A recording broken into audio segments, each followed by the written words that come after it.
What's up, San Diego? Welcome into Gwynn and Chris. Tony Gwynn Jr., Chris Ello, Matt Skraby. Full 4 hours. First 4 hour show since the unthinkable happened.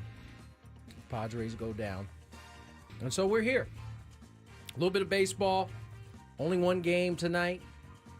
Cleveland, New York. They'll be at it.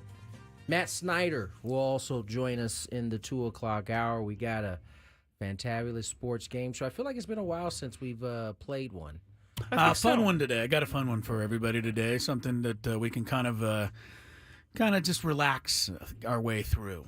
Although somehow I don't see Skraby relaxing his way through a Fantabulous sports game show. He'll probably be throwing stuff across the studio. He'll be mad as he usual. Often does, and he will be claiming that I've given you the answers ahead of time. That's one of his favorite boasts. I don't know who's crazier. Skraby thinking that I give you all the answers ahead of time, or the Padre fans who keep texting us and tweeting us and DMing us that Major League Baseball fixed the divisional series. If I hear that one more time, people, I'm starting to lose faith in you out there. Do you honestly think that it's coming fast and hard right now? They are. I mean, people are coming from every single angle on this thing, and now the balls were switched out before Manny hit fly balls to the warning track, and I guess the umpires must have been in on it, so that they could have the proper balls to throw out to Yamamoto just before Manny swung the bat, We even brought it up to Matt Snyder, so you'll hear some of his thoughts on how ridiculous it all is. But many of you, I guess maybe we should ask Skraby, since Skraby blames you for cheating. Let me ask you, Skraby, when you blame people for cheating the way our fans are, does it make you feel better? Yes. Okay. I think think this is part of the natural, and I don't know why we didn't think about this. This is part of the natural stages, 5 stages of grief. The first one is denial. Everybody's still in that, it's still fresh, man. Can we move on from denial, We don't know how please? long denial is going to last. The game was Friday. Today is Tuesday. We even had a full week yet, so I think we give everybody some grace. They're in the denial stage right now, and not the people that are talking to me. Those people are going to be in the MLB rig this for the rest of their lives. That's denial. That's still denial. Okay, so they can live in denial for a very long time. As I said, it's only been 5 days. I got really bad news for all of us. If denial is first and everybody is still in denial, yeah. Do you know what's second? Depression. No. Anger. Is anger next? So the people haven't even gotten to anger yet. No. Third right. Third is bargaining. Yeah. Where you, I guess you go back and forth and you say, "Well, I'll give this up if you let me." Yeah. And then comes depression. Finally, acceptance. Nobody's gotten to acceptance. I know that. And we're not at depression yet either. But I went straight to depression. No, I missed the first three stages. I went straight to depression as soon as it was over. And in order to get myself a little bit out of it, guys, I did a round on the golf course today, and that got my mind off of how depressed I was about the Padres and right on to how depressed I am about my golf game. Golf is not a place you go to feel better about things. No, but it is a way to switch the narrative. Yeah. Now you're locked in on your bad golf game. I was throwing clubs around and upset every time the ball bounced into the sand trap. So that might be a suggestion for all of you out there. Go play a round of golf and you'll feel terrible. But at least you'll feel terrible about something different than the Padres. Yeah, get offline. Give yourself a little reprieve for a little bit. Yeah, denial. Everybody's still in denial. Yeah, man. I know. We are 5 days into it now. Listen, this is how deep the Padres run in this city. I don't think it was going to be a short issue, right? I mean, I can honestly say since '98, this might have been the first time people actually believed that it was going to happen. We had a shot. And to see it kind of crumble the way it did, I get it. So right now we're in the denial phase, and Give it a week, maybe a little longer. We'll move on to what'd you say the second one was? Anger. Yeah. I'm really looking forwed to that. the phone line should be lit. Yes, if this was only denial, anger's not going to be a lot of fun.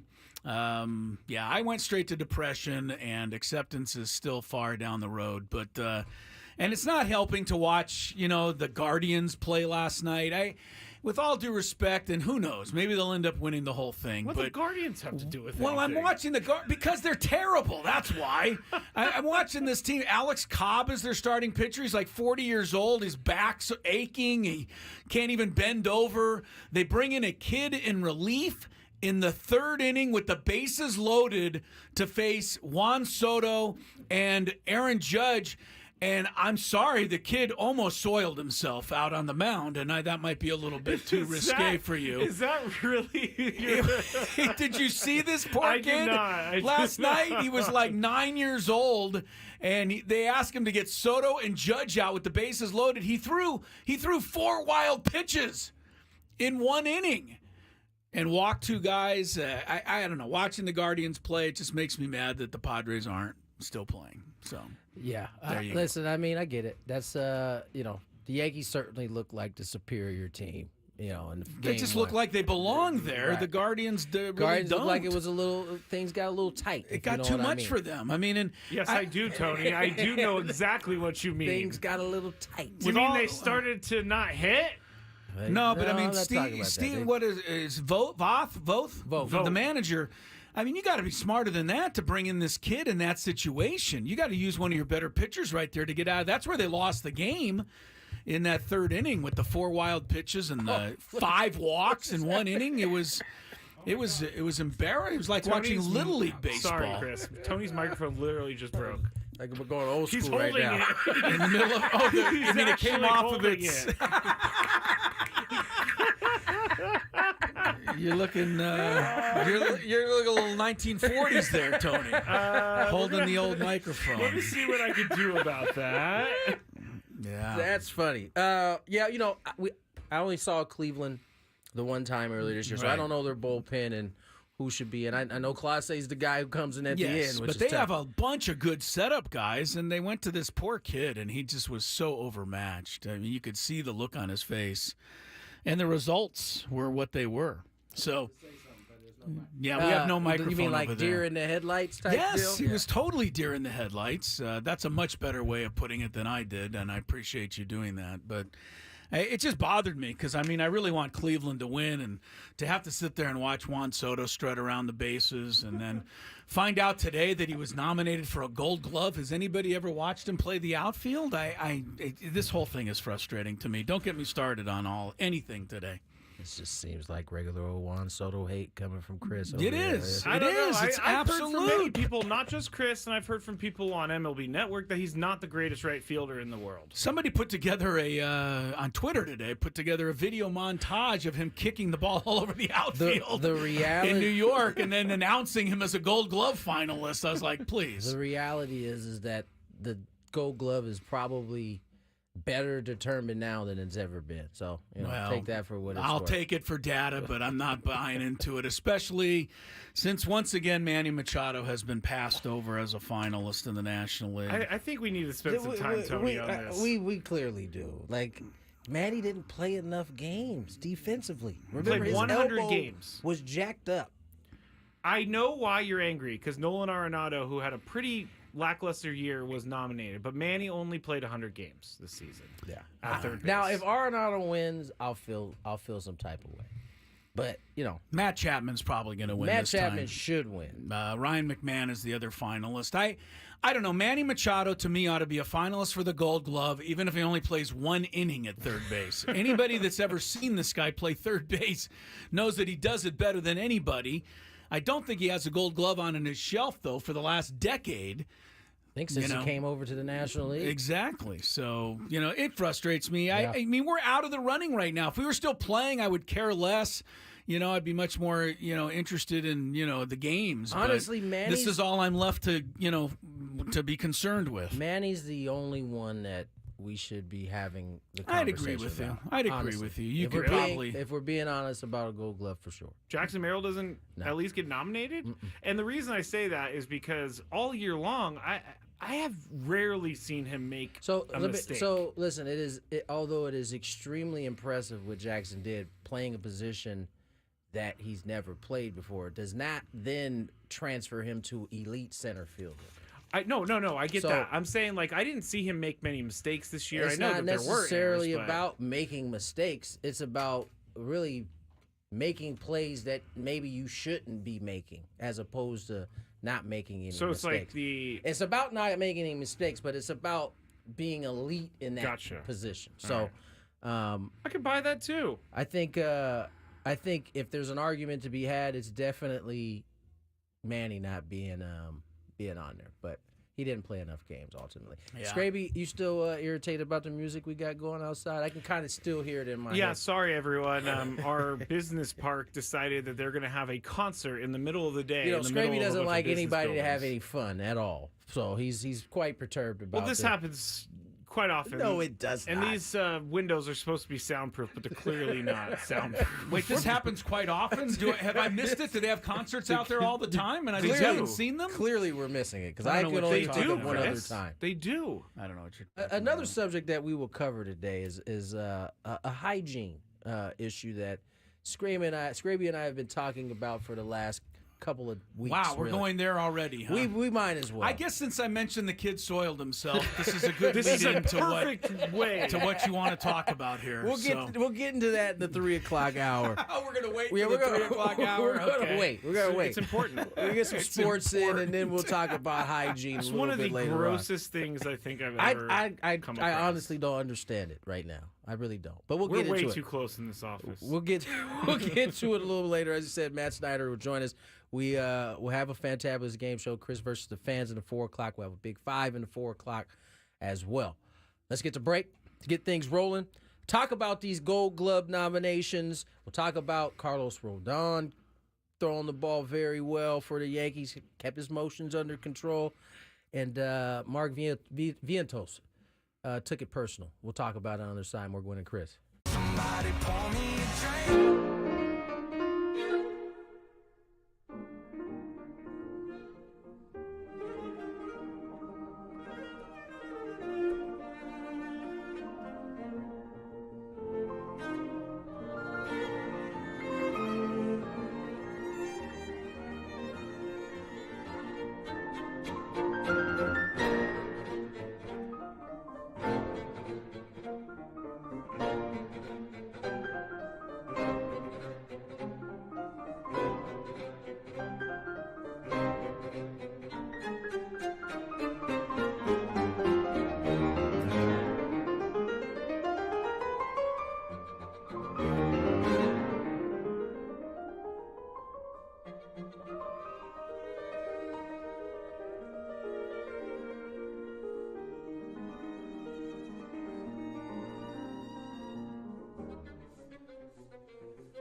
All right, Gwynn and Chris here. Tuesday, a little overcast in San Diego. Going along with the mood out there. Crisello, Tony Gwynn Jr., Matt Skraby, all together in our Odyssey Palace studios. Baseball coverage, of which we have no more this season. Oh, that hurt. On 97.3 The Fan, presented by T-Mobile. Head to T-Mobile.com and get a great deal on an iPhone 16 Pro. The Yankees went up on the deer in the headlights Guardians last night. Giancarlo Stanton homered along with Juan Soto in that game. And you mentioned Rodon. He pitched well. He did. The Guardians had a couple of chances late in the ball game. You know, Luke Weaver has become Balling. all of a sudden Mariano Rivera.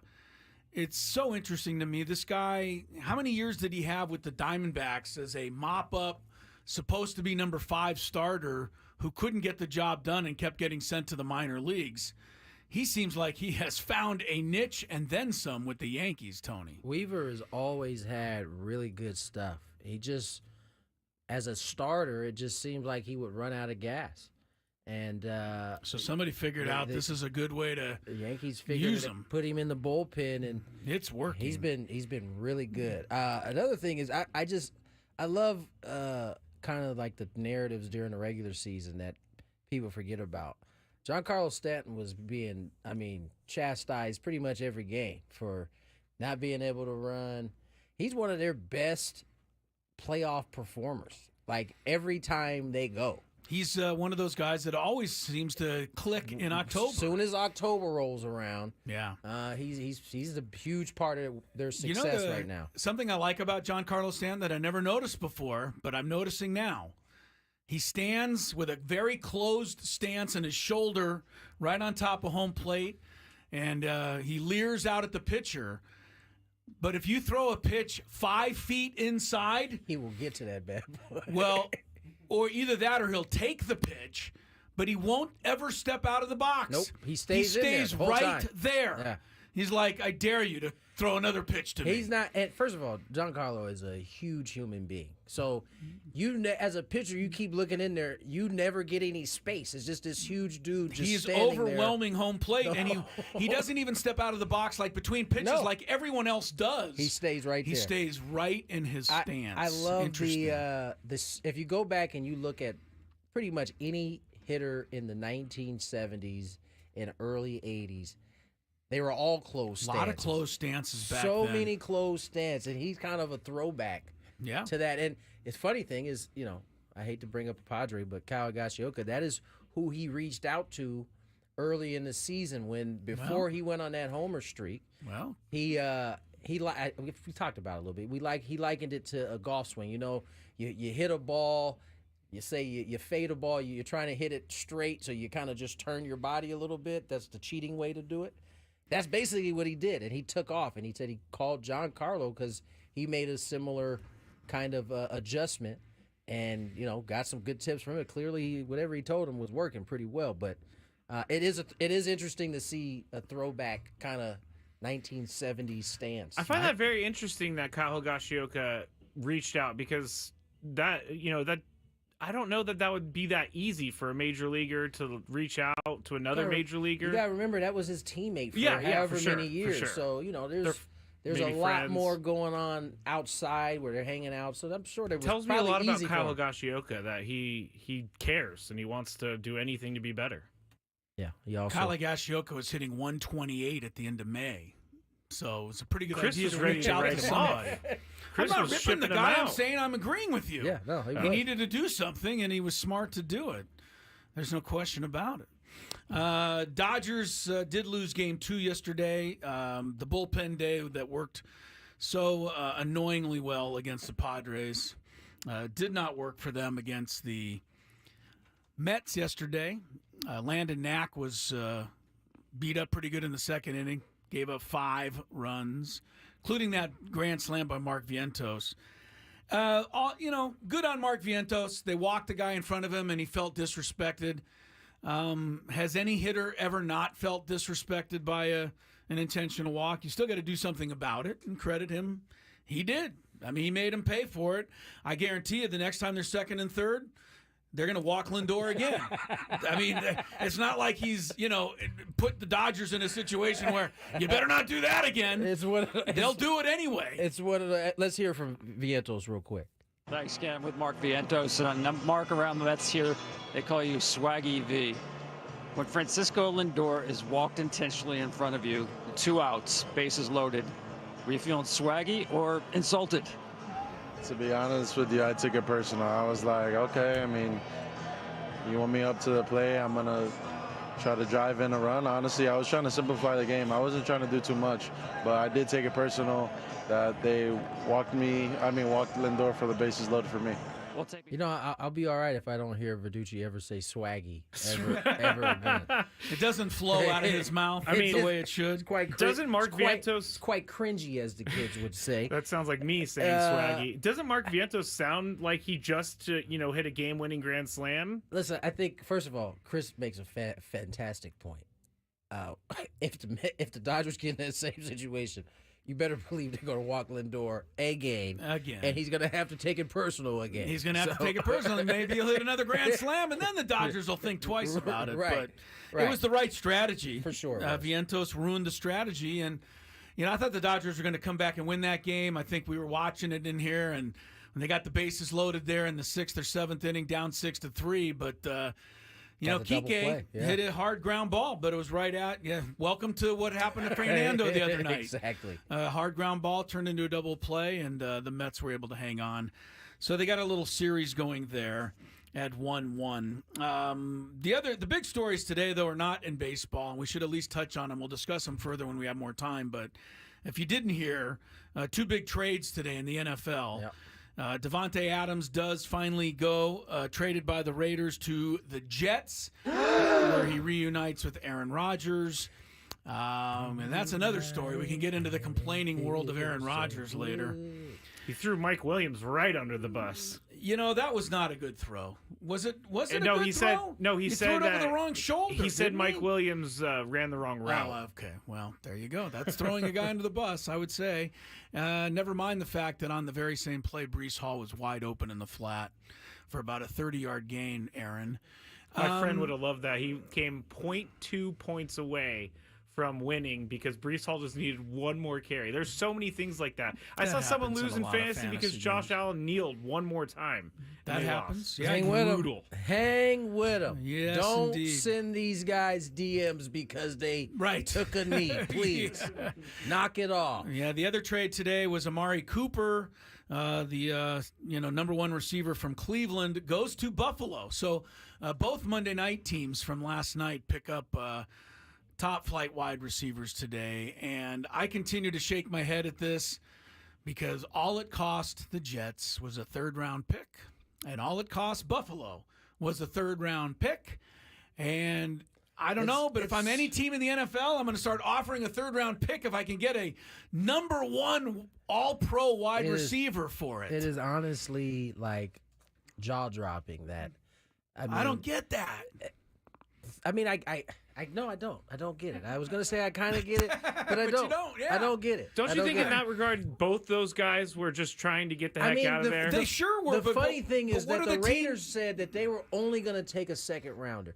And I listened to every NFL analyst basically laugh in their face. Like, you want a 2nd rounder? Ha! And I'm thinking to myself, you guys are crazy. They should be able to easily get a 2nd round. They should be. I mean, what 3rd-round pick is likely to turn into Davante Adams? Not very many guys, right? Yeah, I mean, you might get lucky, but you're not going to get the same value as a Davante Adams or even an Amari Cooper. I don't know why every team doesn't just start offering up 3rd-round picks. You could get, an all-star team. They apparently. Considering that these 3rd-round picks are so valuable, they shouldn't be starting at 3rd. They should be death, starting at 5 or somewhere around there. I didn't get it, but obviously the Jets get a lot better and the Bills get a lot better. This made, my fantasy year we'll is pretty shot as it is. This helps like a smidgen. Davante going to the Jets. I Yeah. mean, he's got to share with Garrett Wilson, who gets a lot of targets. But anyway, the Bills did beat the Jets last night, 23-20, thanks to basically a comedy of Jets errors. I mean, 11 penalties, 2 short missed field goals, and all kinds of other issues. Can we stop congratulating the kickers when they miss easy field goals? Like every single time, it's let's go over, let's tap them on the helmet. I want one player to be like, dude, you just missed a 34-yard field goal. I just think you don't see that because those players are fuming somewhere in the corner. It's Aaron Rodgers on the bench. I can't believe Aaron Rodgers didn't just go slug the guy, knowing his way he goes about most things. Football players, when a kicker misses a field goal or a kick, they are pissed. There's just that one guy they catch every time that goes up and taps him on the helmet like you're going to be all right. Most of those other dudes are like, you better get somebody in here who can actually make these field goals. Yeah, that should have been a win for the Jets, but it wasn't, and Buffalo prevails. Good old fat hang with them. They go to 4-2. The Jets fall to 2-4 on Monday Night Football, putting it into Week 6 of the National Football League. All right, back into baseball with Matt Snyder, CBS Sports, joining us next. All things, his take on what happened, shockingly, to the Padres at the end of that Dodger series, and whether or not he thought the series was fixed. For all you people out there who need to hear from someone else on that subject, he will address that.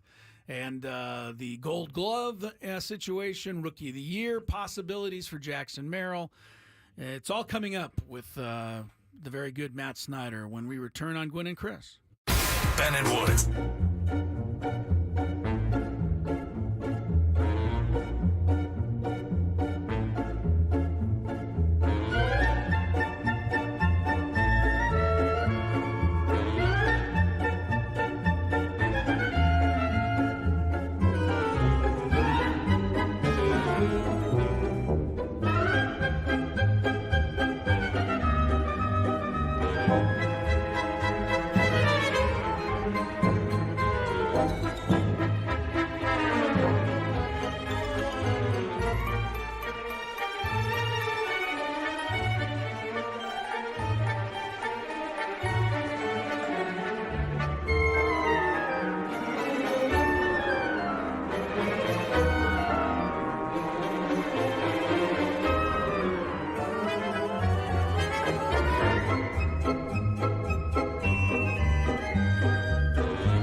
We were talking about Mike Williams and Aaron Rodgers throwing him on the bus. He addressed it this morning on the Who did? Aaron Rodgers did. Oh. On the Pat McAfee show. Now, Thank goodness for Pat McAfee, so that we get to hear from Aaron Rodgers once a week. Our lives would not be the same without it. I think Chris woke up on the wrong side of the bed this morning. No, I wound up in like 12 bunkers today. I told you my golf game was miserable. the golf game got him off to a bad start. Man, today. Chris is usually in a pretty good mood coming in here. But Chipper. Not Not today. Because my chipping, I'm not chipper. By the way, Cobb, he's done for the rest of the season. Yeah, Cobb. That's who they go with to start. His back strain is. We can go with Darvish. We could go with King. They can go with Alex Cobb, and they're still playing. Man, it's just everybody's catching strays today. They're banking off the wall, hitting people. Man, I know we're gonna get into the Jerry Jones issue in the Big Five, but wowzers, that's as bad, that's as low as you can go right there, to me. Well, I didn't hear what happened. Can you touch on it? You didn't hear any of this? I was. So apparently, I was at the bottom of a lake. That's right. Earlier. Apparently, Jerry Jones does, I believe, a weekly. Oh yeah, he radio does hit. one also. 105.3 The Fan, our sister And station. so Thank goodness for that, because we get to hear from him too. Yeah, my guy was asking him about, some of the changes, and he didn't take too kindly. He basically told him that he could have him fired and replaced. Oh, Jerry Jones can have this guy fired. I have the audio for the Okay. Big Five. Straight up. Just told him he could basically have him fired. Someone's feeling the heat. Yeah, he should be. at this Someone's point. feeling the heat. Hey, Jerry, I got an idea. Fire your head coach, hire Bill Belichick, and if you don't like it, try to get me fired. Yeah, that was just like kind of the lowest of lows. But that's, Chris, your idea is a great one, but that means that Jerry Jones is going to have to relinquish player control. Because Bill Belichick it wants also that. would mean he'd have to say, I messed up. Yeah, get your ego out of the way, Jerry. He's not getting younger. If he wants to win another Super Bowl, he's got to make some drastic changes You know right what now. kind of cracks me up? Not Jerry Jones, Stephen Jones. Why The does that guy crack who you just up? sits next to his dad and really does absolutely nothing of any way, shape, or form. That guy's life has to be quite interesting. Yeah. I'm sure it is. Yankees Guardians game 2 in about 2 hours from now. Real quick, the NFL approved 2 players in terms of minority ownership. Tom Brady looks like he's going to get one, and Richard Seymour the other. So Richard Seymour's going to own he's going to somebody. be a minority. Who's he owning? The Raiders as well. Oh, the Raiders as well. Yeah. So go figure. So that means Tom Brady never going to get access for his TV broadcast. He won't be doing Raider games, that's for sure. Yeah, they had to come to some agreement Yeah. on how he could do his job better, but not step over the lines. And so apparently they did. Has anybody yet heard a full Tom Brady game? Because I Yeah. only watch the Red Zone I and have. hear little pieces. I have, How's and he I doing? have some inside information on Tom Whoa. and how he prepares. Okay. Apparently, the first game he was like. Apparently he doesn't. Apparently first game he was like a maniac. Like he had Notes after so notes. much notes. Yeah, too much. To the point where I think I can it was too imagine much. that. Right. Next time around, he was able to kind of trim it down a little bit more. But as I could tell you, as somebody who's kind of moved into this lane, it can be overwhelming. That for no matter who you are, no matter how much you know, if and he seems like the type that wants to be overly prepared, which is probably the worst thing that can happen for you when you're got to have a mic in your face. Preparing is one thing, but preparing correctly is Exactly. another thing, That's and probably that's the what right he's way. still learning. 100%. I think he has gotten better each week, and I don't mind Tom Brady. He Okay. gave me, actually, when they called the Arizona-San Francisco game, he gave me something I've never heard before, which is when you're doing a 2-minute drill, you take how many yards you need to get for the touchdown, and you put it up against the clock. So if you need 65 yards for a touchdown, and you have 75 seconds, you're good. But if you're, If it's under. if it's under, then you have to change your plan a little bit. So you go 1 yard equals 1 second when you're under 2 minutes. So I thought that was pretty good. That is interesting. Never heard of that before. All right. We did have Matt Snyder to soak in, I should say, that Padre loss, plus some other things that I'm sure Padre fans want to hear. Here's Matt Snyder. One of our favorite CBS Sports, Matt Snyder, joins us. And Matt, I didn't think we'd be talking to you about this specific subject this soon, but as baseball goes, here we are. And so Padres have, I would say, a heartbreaking Game 5 loss. I mean, just what were your thoughts as you watched the Dodgers bullpen and starters kind of pull off something that I don't think anybody saw coming? Yeah, they did not. Well, first off, the bigger picture is losing in 5 games when you're the road team to a division winner. It sucks, but by no means does it wipe out the rest of the season and make it like unsuccessful or anything like that. But man, having that 2-1 lead and jumping out with that 6-run inning in the second inning of Game 3, never would have thought, oh, by the way, these are going to be the last runs we score all season. I mean, that to me was the most shocking thing. When you saw Tatis's bomb, if somebody would have said the Padres aren't going to score the rest of the year, you've been like, oh, get out of here. You're crazy. Look, the Dodgers have live arms. They've always had such good organizational depth ever since Andrew Friedman took over and built the infrastructure there. They're so good at stockpiling guys on the cheap. I know they get so much attention for the huge contracts and everything, but he's very, very good at building out the organizational depth and rolling guys off the assembly line that you just don't feel like are going to be needle movers until you get into a situation like the Game 4 bullpen game where their season was, where their backs were against the wall, and they completely pulled that off. I think the Padres have to shoulder some of that load, obviously, especially in Game 5. They should have hit better.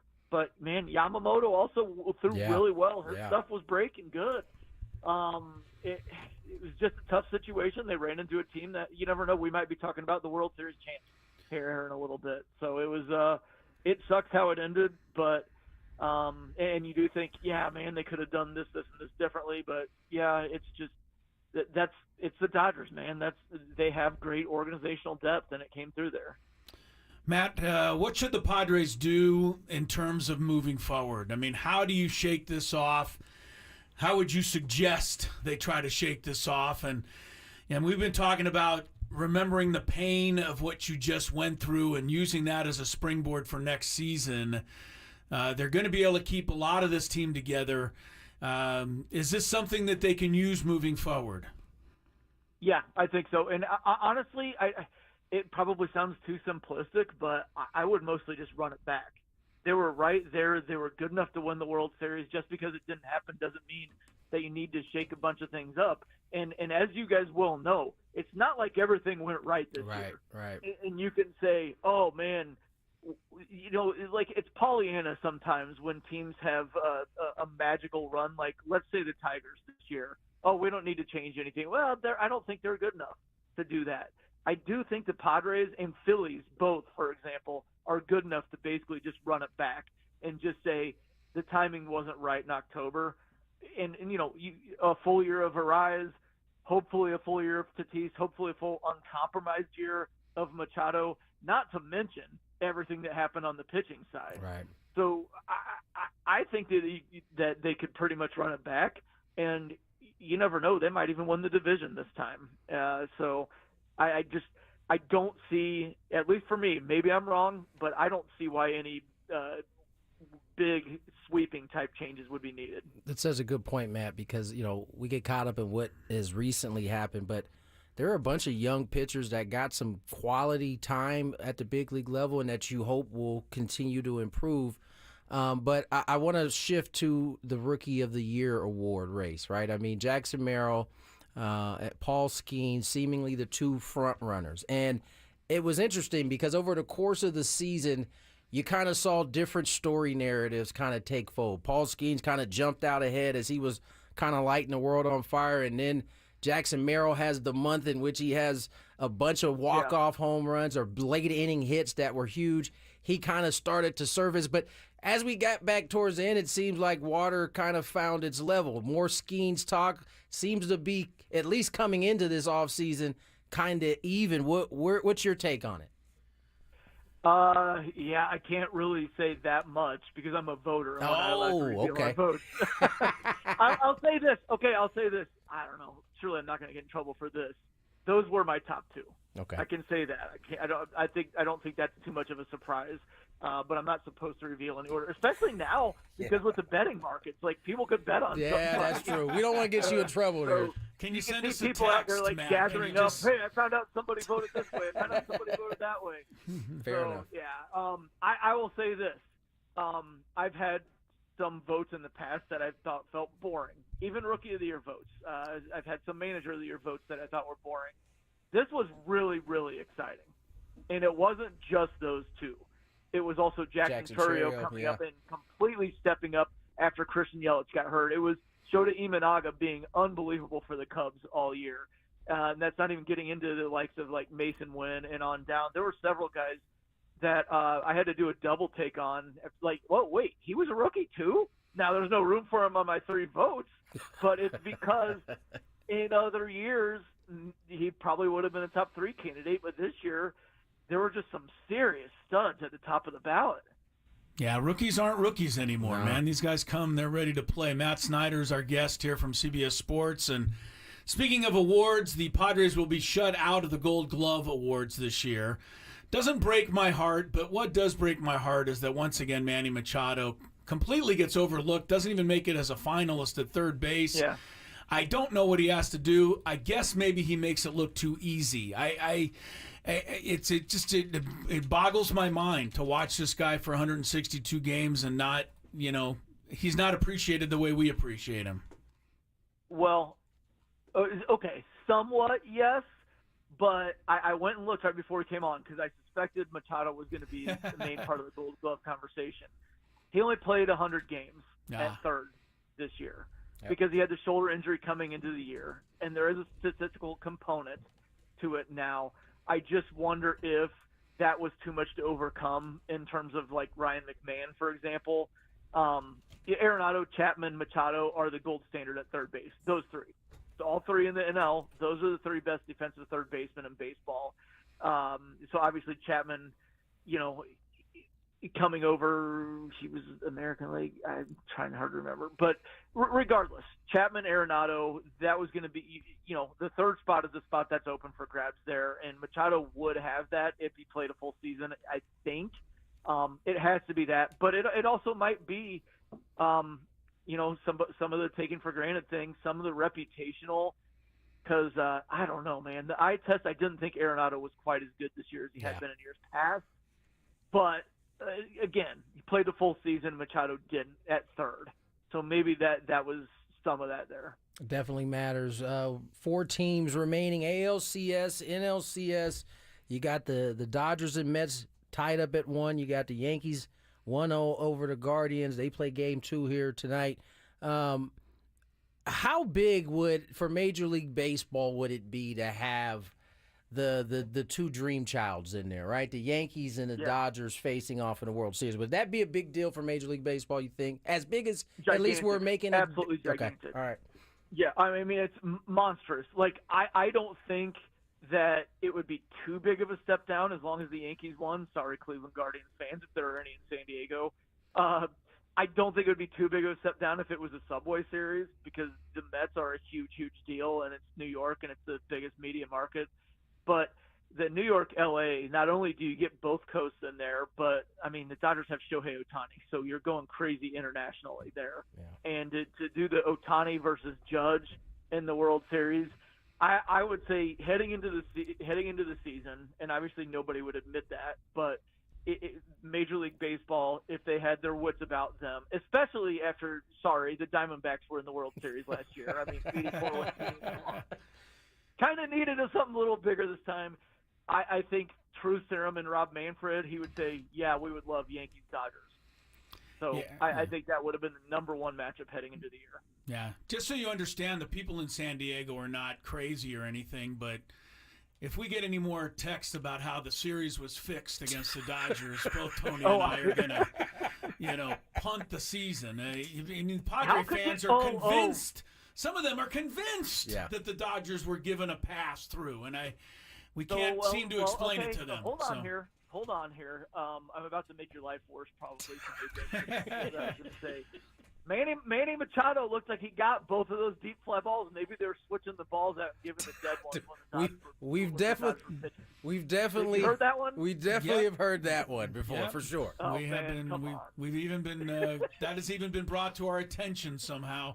Again, my question would be, if they could do that, where were they in the Diamondbacks making it last year? No kid. Yeah, No they were kid. sleeping last year, but this year they They decided woke to up fix now. it. Yeah. It was a wake up call. Oh, you can't believe what the stuff we've heard the last few days. Matt, I got one last thing, and maybe it's sour grapes because the Dodgers beat the Padres with a bullpen game, but is baseball any closer to doing something to get the starting pitcher back into the game more, and is it important that they do so? I mean, we heard something about it earlier this season, something about how there would be a minimum innings requirement. Obviously accepting injuries. So if a pitcher gets injured, then I think you would have to put him on the injured list. Right. I just don't know how that would work. I want to see the starting pitcher be more of a main character. I hate bullpen games. I hate the opener and then having a guy who gets linked after him because the length is usually only like 3 or maybe 4 innings.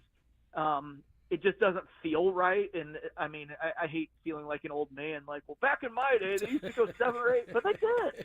And that was way more cool.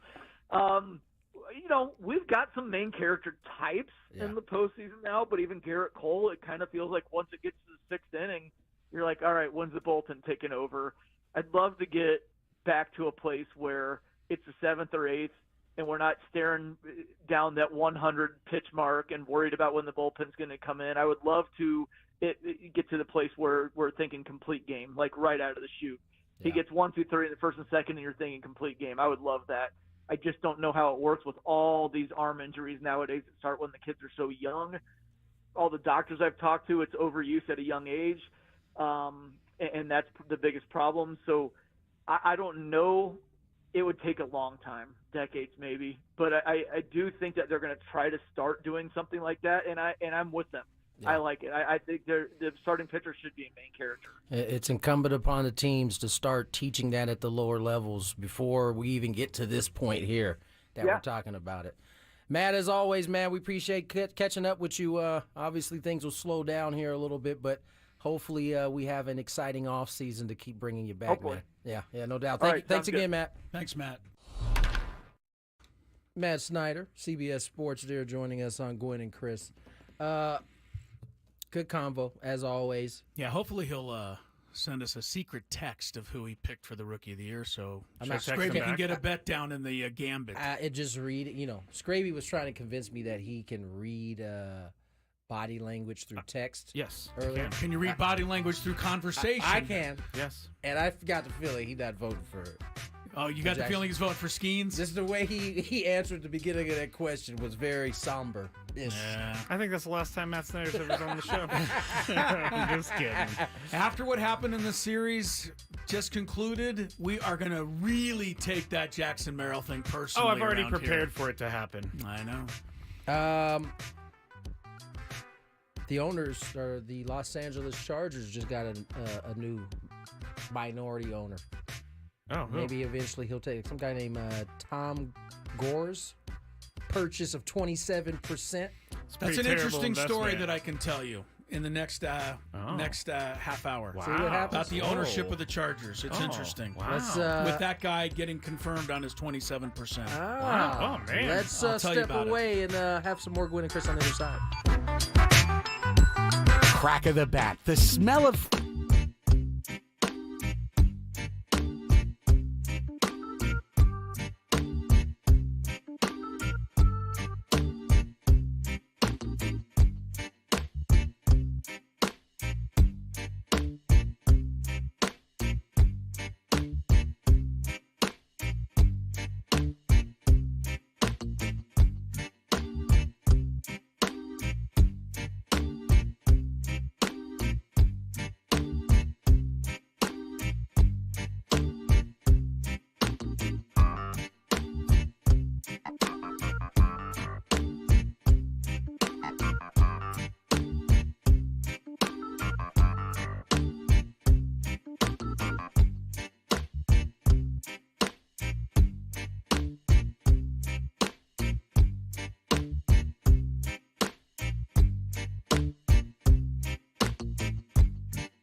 And welcome into hour number 2 of Gwynn and Chris, Tuesday edition. Full 4 hours with you today, leading into the return at 6 o'clock tonight of the Skraby Chronicles, hosted by none other than the Grouch himself, Matt Skraby. Grouch? Yeah, Tony called you the Grouch earlier today before the show, and I like it. You stole the Grouch name. I've been a little grouchier than you today, but in general, You started off kind of grouchy. I think though. you win that award. I did? Was it hands today? down. Yeah, what's today? Yeah, You you were were all complaining upset with a about, bunch of stuff earlier, especially this concert down here. Yes, that's going where I on got in it the from, yeah. courtyard of our building. I will say this, guys. I purposefully sent you a text to annoy both of you. I saw. You know what's funny? First segment of this show was the first time I saw it. Doesn't matter now. Which particular text was It's- that one? it's- I don't I'm gonna pay read it too- to you because it actually irritated me when I I don't pay read too it. many attention to his stuff. But what did he write? We got Matt Snyder in 8 minutes. Is that the one that you texted? Yeah, we got Oh, Matt 8 Snyder minutes. in 8 That was minutes. at 1:32. Yeah, I got that as I was on the elevator heading up to the studio. Yes, Did your microphone break again? break again? You talk about now. You got to give it the old Tony. You got to give it this. Strasburg into the windup. That looks like an Strasburg ready to go. 80s broadcaster holding your it's microphone like, there. It's like he's doing some sort of history lesson in radio right I now. wish I had something really cool to say right now. You but should go I don't. breaker. You're like holding like a trucker thing. This is how Vin used to do it back in the day. Vin Scully. Yeah. There He you would go. hold it. Well, they had. I'm sure he wasn't holding I it think like a better reference might be Red Barber. Red who was Barber. Vin Look. Scully's guy. For There a you go. second, His can you use teacher. that one as I try to fix? I Let's think see. Skraby, your studio's Check, falling check, apart check, here. Check. Get it squared that's away. not it. That's not working. Hold on. Check. There we there go. we go. I'll fix that one. All right, that'll work. Riveting radio. Can I get once up, or again. do we have to do the daily game? Oh, you tell your Chargers thing. Oh yeah. Daily Gambit in a moment. If you're just tuned into the show, obviously the playoffs continue today. NLCS has a travel day.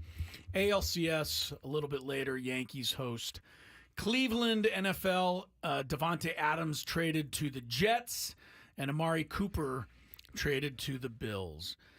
This also happened, got confirmed. The new 27% share owner of the LA Chargers is a guy by the name of Tom Gores. That's Gores. He is the majority owner of the Detroit Pistons. He's now a minority owner of the Chargers. But here's the way this was all explained to me by somebody who knows a lot more about business and how this stuff works than I do, guys. The Chargers are owned by 3 Spanos siblings. The fourth was the sister who was trying to sue Dean Spanos. Do you remember this in the last few years? She was the one who finally gave up her 24% to Tom Gores. So she's out. Tom Gores got 1% from each of the other siblings. So that's how his 27 comes to be. But the other 3 Spanos is the way it's explained. There's 72% left. And so they each have 24. 24. And he has only 20. He has 27, so he has more, but he's still a minority owner because they have 72, the 3 of them. Why would the 3 brothers sell 1%? I don't to know give exactly him how this works. The 27. I know. This Because is now, as you explained to us during the break, right. if one of the brothers decides, all right, I'm about to try to set my brothers up, You want to turn this whole thing on its ear, they could join Tom Gores, and they would have majority. and their 24 and 27 would equal 51, and now they would be the majority owners of the Chargers. Yeah, that So seems weird. That's the way it was explained to me. Somebody smarter than us can probably figure it all out, but it's kind of something to keep an eye on, I guess. It would be more interesting to me if there was any chance of the Chargers ever turning it around, coming back to San Diego, but with no place to play. It's really, It's no place it's to neither play. here nor there, Yeah. unfortunately. All right, we got some Gambit. winners, losers. Coming up also in this hour will be another edition of Chris's Fantabulous Sports Game Show. Before that,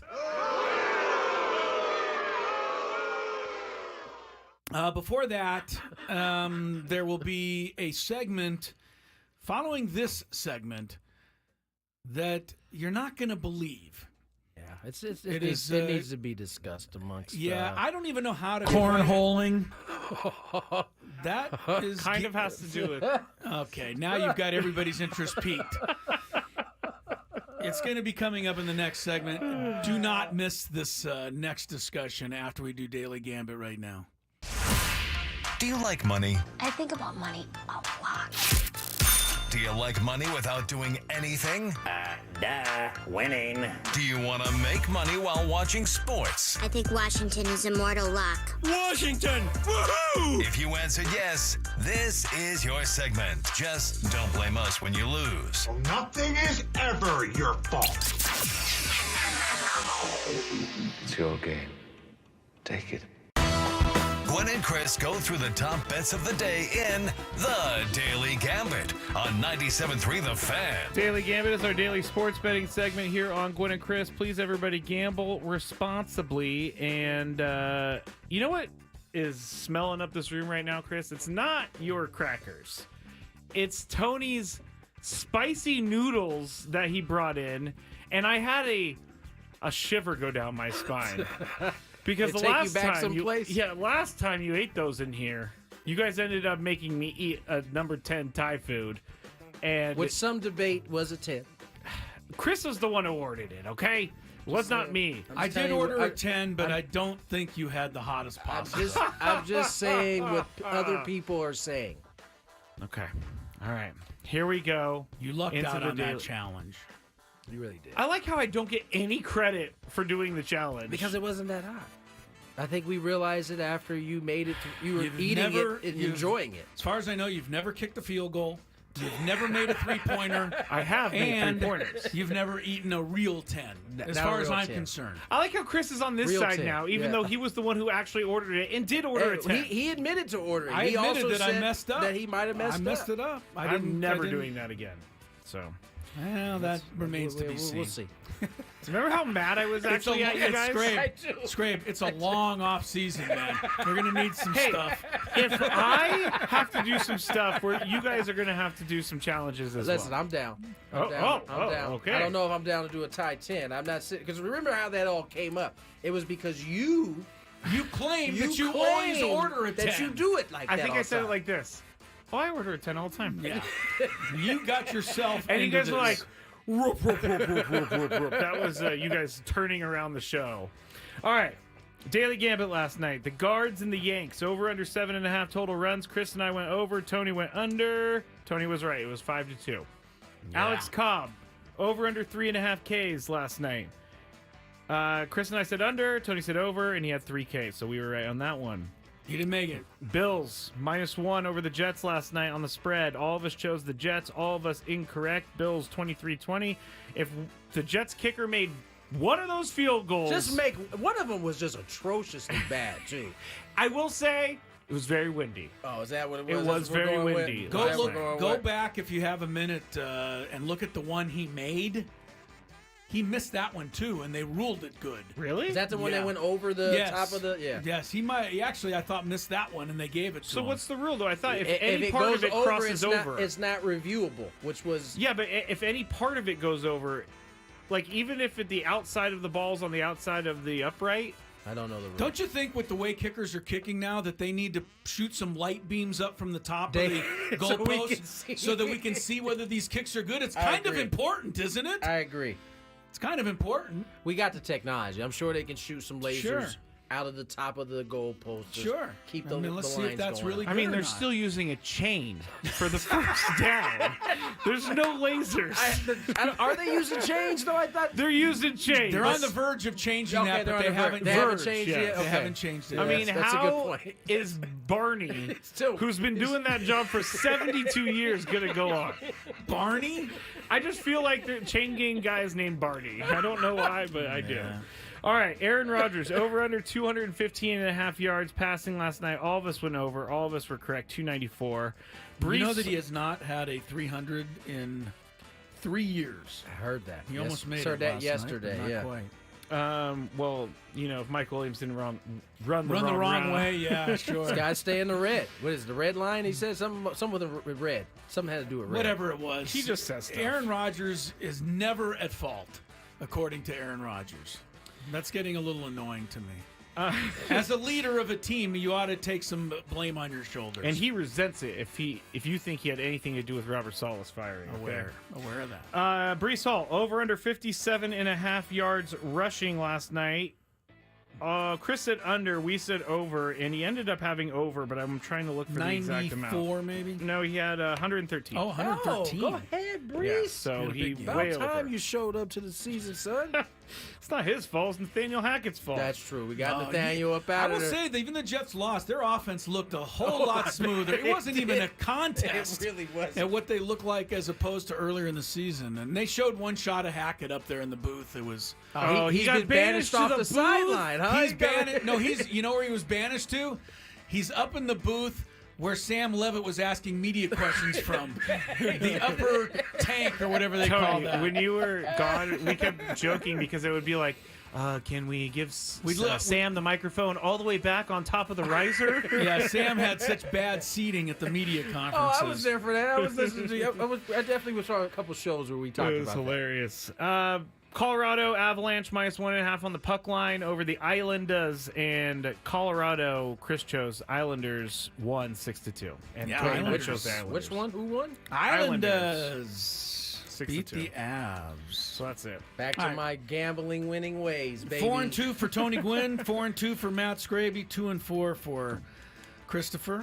Here we go with tonight's picks. Minnesota Timberwolves, Los Angeles Lakers. Tony, preseason action. I think it's silly to bet on the spread, but we can maybe, pick on the over and under total points for a preseason game, 225 points. Skraby, you go first today. Oh, gosh. I mean, I have no idea. Of course we have no idea. Game. Nobody does. We don't have any idea in a regular season.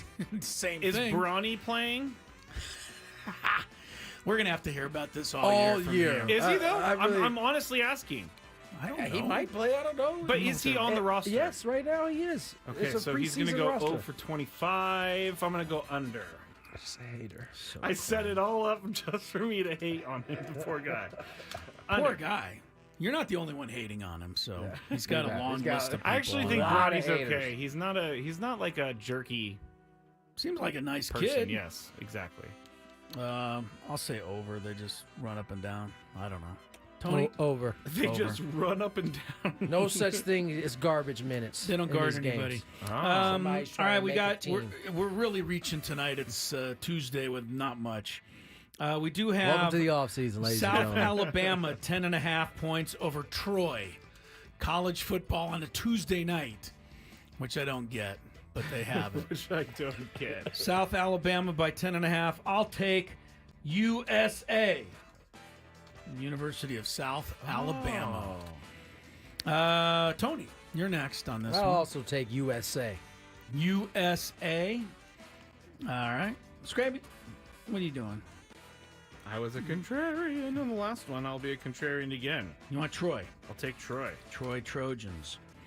We have a little hockey. We have Florida. Panthers, defending Stanley Cup champs, at Columbus. Florida is favored by 1.5 goals. Panthers are 2-2. They need to go to 3-2. I'll take them. Tony. Who are the Panthers playing? Does it matter, really? Yeah, because I might take the other team. Are you taking a close look at this? Not the Guardians. The Columbus Blue Jackets. No, I can't take them. Go ahead with the Panthers then. Go ahead with Florida. Skraby, you want to be contrarian 3 in a row? Sure, why not? All right. Columbus it is.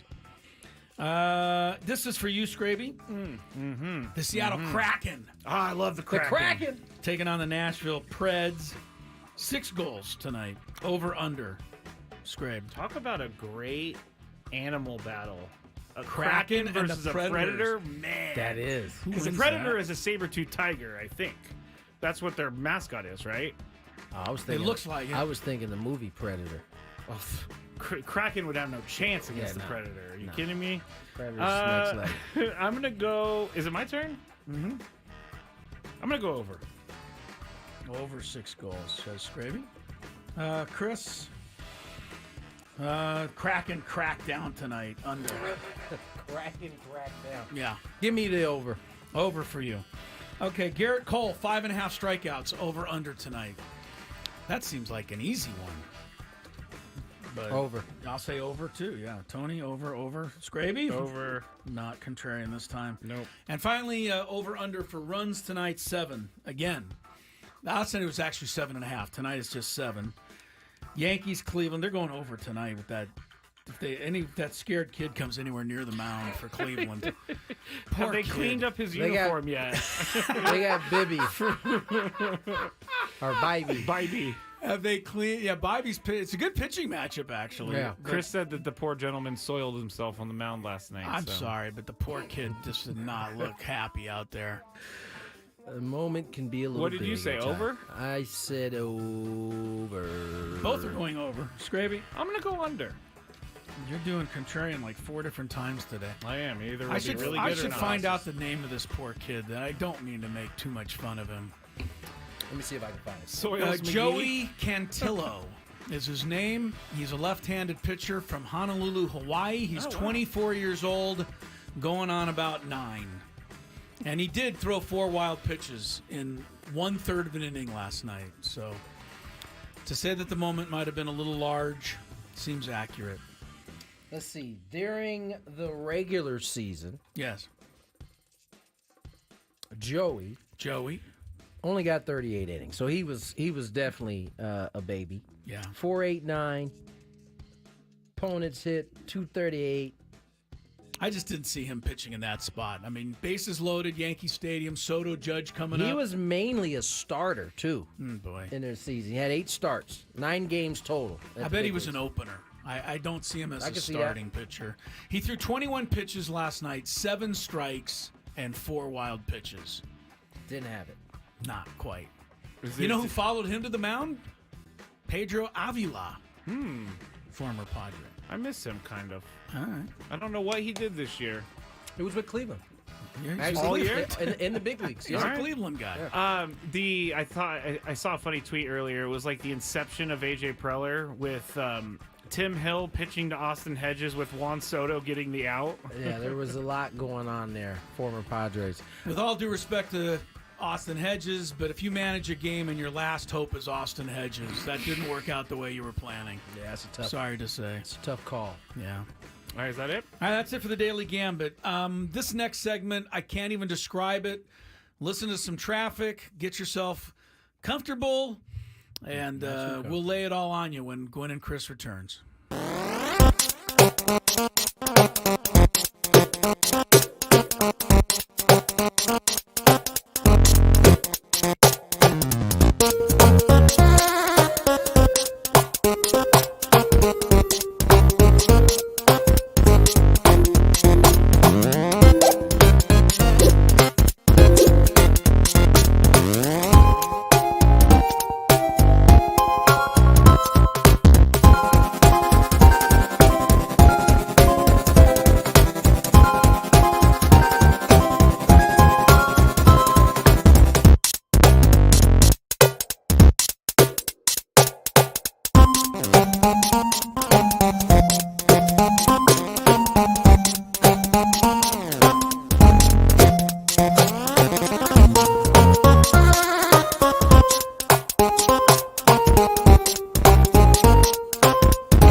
This hour is brought to you by the roofing professionals at Extreme Roofing of San Diego. Mother Nature is unpredictable, and so is the San Diego rain. Don't wait till your roof suffers damage. Call Extreme Roofing of San Diego to prepare your investment from catastrophe.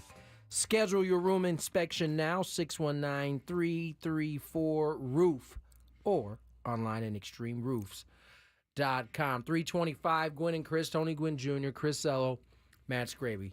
All right, so we teased it before we went to the break. Not really. No. We teased something. Yeah, that's right. We teased something. I mentioned hygiene earlier in the show. And then Skraby mentioned soiling. Yeah. And then you mentioned cornholing. You That's also right. mentioned cornholing. It all makes sense in a second. And, since we just finished talking about roofing, it gets hot up there, from time to time. You got to come down and relieve yourself. And, one of the things that... He just Very well done. He tried to slip that through. Very well done. One of the things that I've noticed in our men's bathroom that... Are you talking about number 1 or number 2? Well, we'll get into it. We'll let everybody else use their imagination. Okay. I have a lot of questions about, the new thing nowadays are dude wipes. Mm-hmm. It's a new thing. I mean, it's a relatively new thing. It's certainly a new thing. It's for just you, baby Chris. wipes packaged for adults. For adults, right. I've never heard of it, but go ahead. Until we saw it in our bathroom. We saw it in the here. bathroom here, and I just have a lot of questions about shared dude wipes. I feel like it should be a personal stash. Yeah. You should have your own. It There should shouldn't have be your a own. community There dude should wipe not be box. community dude wipes in the bathroom. When you guys mentioned the fact that there were dude wipes in there, this my was first funny. reaction to it was, really? You use something moist down there? And both of you, not one, both of you together jumped up and down and said, oh, absolutely. Yeah, man. So how far in the minority or majority am I? Minority. That You think so? minority. I You think can't- more people use dude wipes than don't? I would say I don't think so. I'm not saying dude wipes themselves. I'm saying wipes. They use wipes over regular toilet Yes. Now Tony has. I don't know how much we're willing to go. Well, into, we're this deep. We might as well keep going. Tony had a really good theory as to why he uses dude wipes because he takes them in his travel package. Yes. Oh, yes. Well, I'm glad you brought this up, Scrape. We stay in some really nice hotels. Does not mean you get really nice toilet paper. And you go in different hotels every other week. I mean, some of these hotels is for the nice sheets you get. Yeah. They skim on the toilet paper. The price they're going to pay for. Sandpaper. You get sandpaper. And, after a while, you start to have to deal with using sandpaper all the Being time. uncomfortable. Being uncomfortable. So, yes, wipes become a thing that you So travel when with. you travel, there are sport coats, ties, nice shiny shoes. Check. Probably your video games. I'm thinking. Check. If he can fit it, the broadcast A equipment. little broadcast equipment so you can do your radio show. If the he room. can fit it. Yeah. Let's put it this way. If there are two things left to fit in, but only room for one, Oh, I know where what he's stays behind? The radio equipment or the dude wipes? Oh.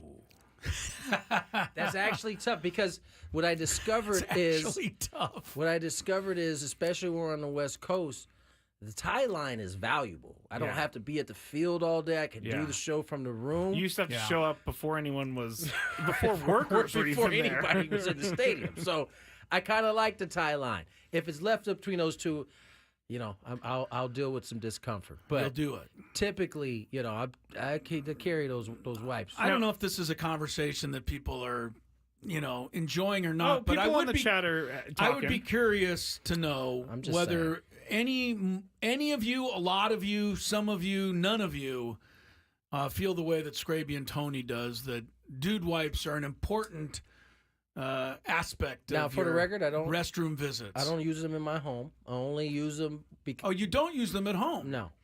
It was an We- impulse we, buy we, for we me. can get good toilet paper. You know what I'm saying? Okay. On the road, you just can't. You can't risk. I can't. Now let's go back to the original premise of the conversation, which is community dude wipes are not community shared items. Apparently they are at this radio station because there's a box of them in there, because maybe two now. You're not getting to those in a clean state when you're reaching for them. You have to bring because they're on the sink, which definitely bothers me as well.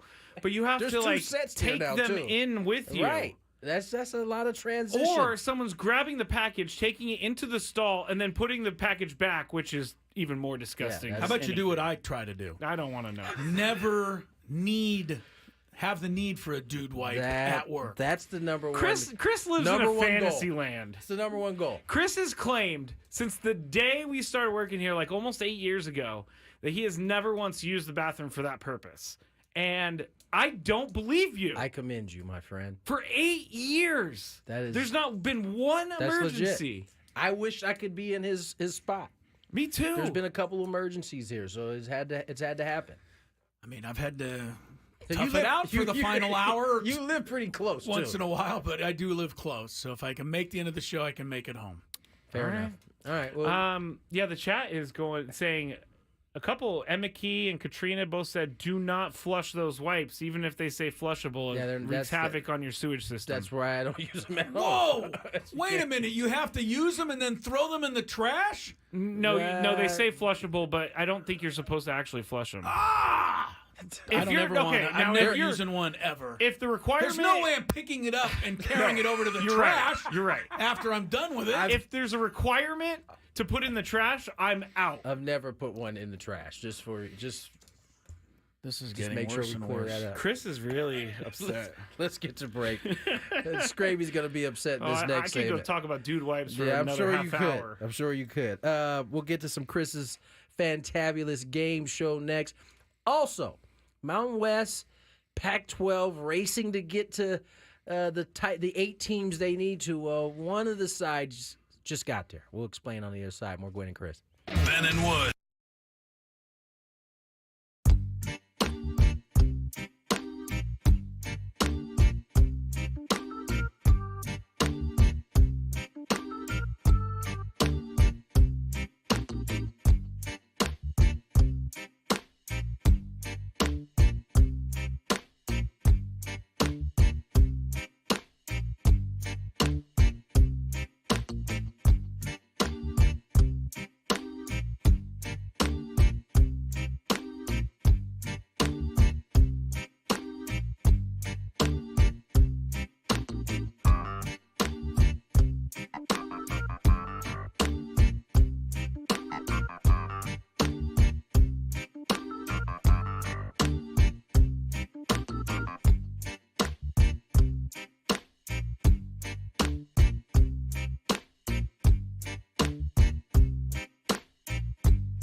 Crisello, Tony Gwynn Jr., Matt Skraby, all together in our Odyssey Palace studios. If you love Mediterranean food, try Spiro's authentic Mediterranean cuisine, Coronado, La Jolla. For dining or takeout options, it's spiroscuisine.com. A quick note before we get to the Fantabulous Sports Game Show. Tony, I think you'll like this one. Apparently, Mike Tomlin, I almost called him Mike Timlin, former pitcher for the Blue Jays. Mike Tomlin is apparently considering starting Russell Wilson this week at quarterback against the Jets. That's right. Even though they're winning with Justin Fields. Russell Wilson finally may get his crack. Good for Russell. With the Steelers. I don't really have anything bad to say because Justin Fields is playing better. He's played okay. He's played okay. Yeah. And so but I think there's room for improvement at that position. And I hope Russ can come in and be that improvement. But we'll see. He certainly opened himself. I shouldn't say the Steelers are opening themselves up for some conversation if it doesn't work. All right, time for the Fantabulous Sports Game Show. But before that, we check a little traffic. Traffic. I was hoping. Oh, I was hoping. Not quite I was ready hoping. You were trying to delay. Do we have like 2 more minutes of something? No. All right. Well, then we're gonna have to. Let me move it real quick. He said, "Sorry, I got nothing for you, buddy." And then we might have to go to traffic in the middle. But all right, we can do that. We go.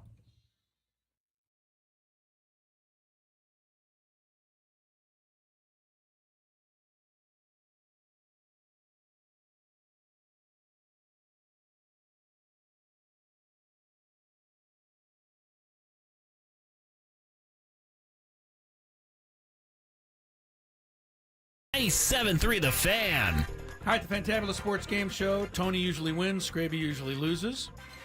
We'll see how it goes today. There are going to be 21 correct answers today. The guys will exchange, taking turns, naming correct answers. I will give the category shortly. And whoever gets to 11 first will win today.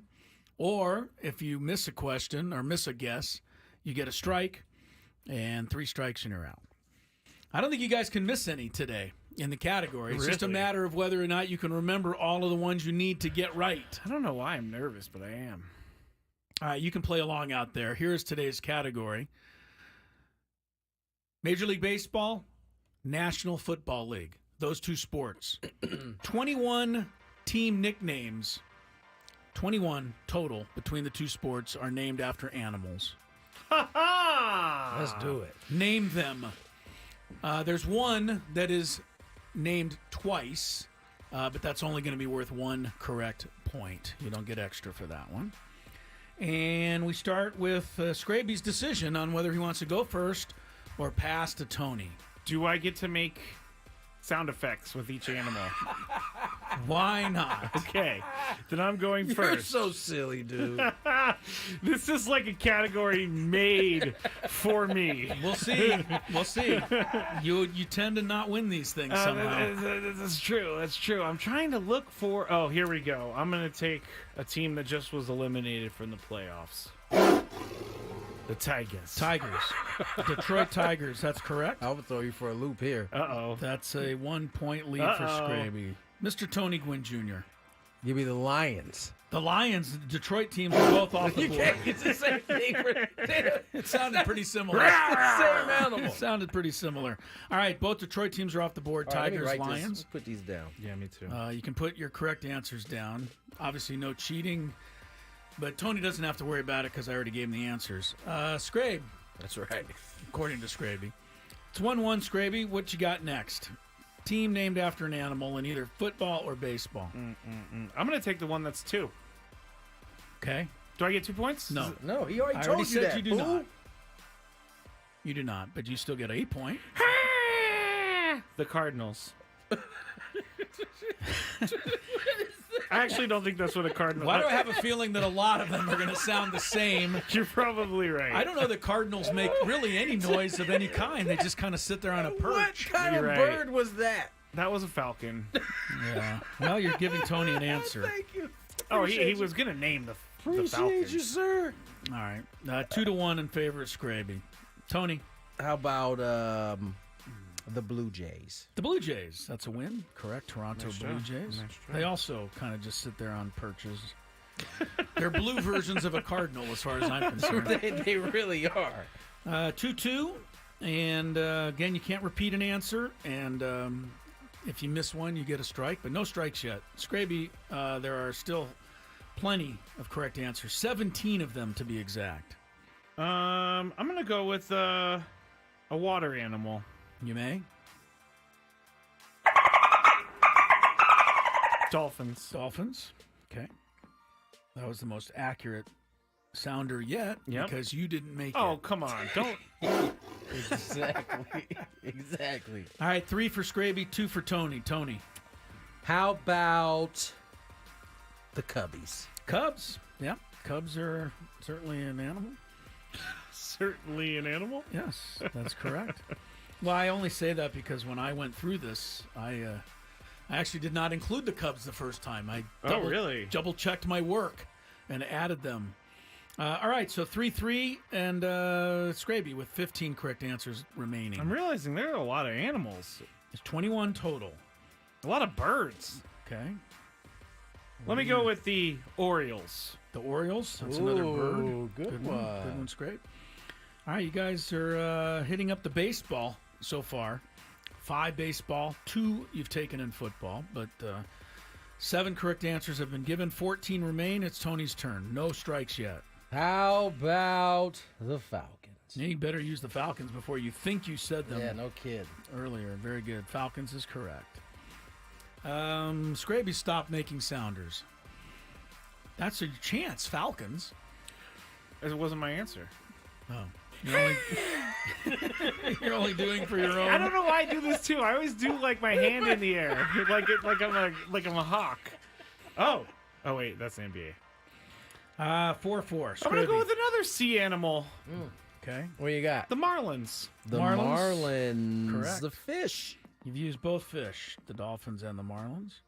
5-4 for Skraby. I believe dolphin is a mammal. Is this going to get tight at the end, or are you guys just going to roll through all 21 of these? We'll see. Tony, you're up. I think it might get a little tight at the end. How about the Bears? The Bears. You guys just did it at the perfect timing. That was good. That's one of my all-time favorite Saturday Night Live skits. We're tied at 5. 11 correct answers left. Skraby, animal names, Major League, NFL. 11 to go. And sounds like the Lions and the Tigers. Ooh, I like this time that. it's the Panthers. That's a good one. Lots of cats and lots of birds. All right. Very good. Ooh, it's getting 6-5, Skraby. I don't know if we're dicey territory yet. 10 to go. I got one. 10 to go. I just thought another one. Okay, Tony. Another bird. Okay. Eagles. The Eagles. Eagles. Correct. Philadelphia Eagles. 6-6, 9 to go. No incorrect answers yet. Skraby, can you just run this table and win this game? Straight up. We'll see. And once again, What was that? I don't know. I wish there was an NBA reference here because you know the Raptors, but that was my sound for a jaguar. Oh, wasn't the Jags. Jaguars. It was it? Jaguars give Skraby a 7-6 lead. 8 answers remaining now. How you spell Jags? Jags. No. Jaguars. Jaguars. I got it. All right, Anthony, getting it tight here. Oh, man. We got 8 to go. Yes, 8 to go. How about another bird? All right. What do you say? I do. How about the blackbird? The raven. The Ravens. Oh, that's a good one. I didn't even think about that. Baltimore Ravens. Baltimore. Correct. Although they're named after a poem, not the bird. Their mascot, though. Yes, you're correct. Totally correct. All right, so Skraby's got 7. Tony's got 7. There are 7 correct answers to go. I'm going to go with another sea animal. Thank you. The Rays. The Tampa Bay Rays. That's a good correct player. Skraby's playing hard. Playing the game.